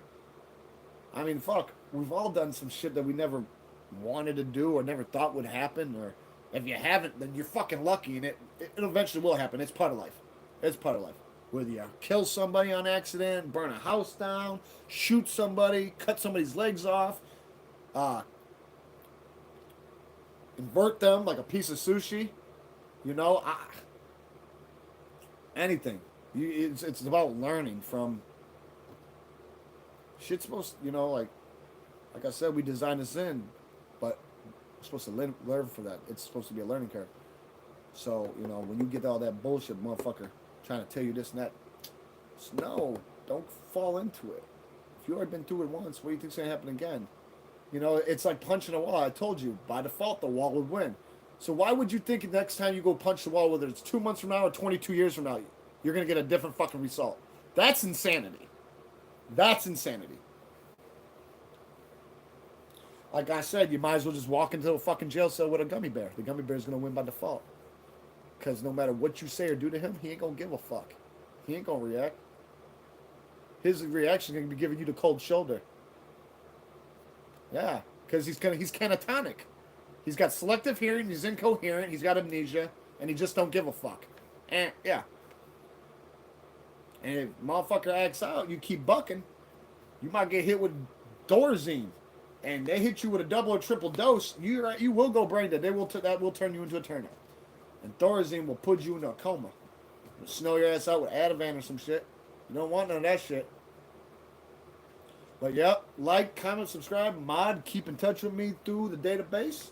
Have a good night. If I do pop up and you see me again on live, it's probably because I'm bored and just need to vent.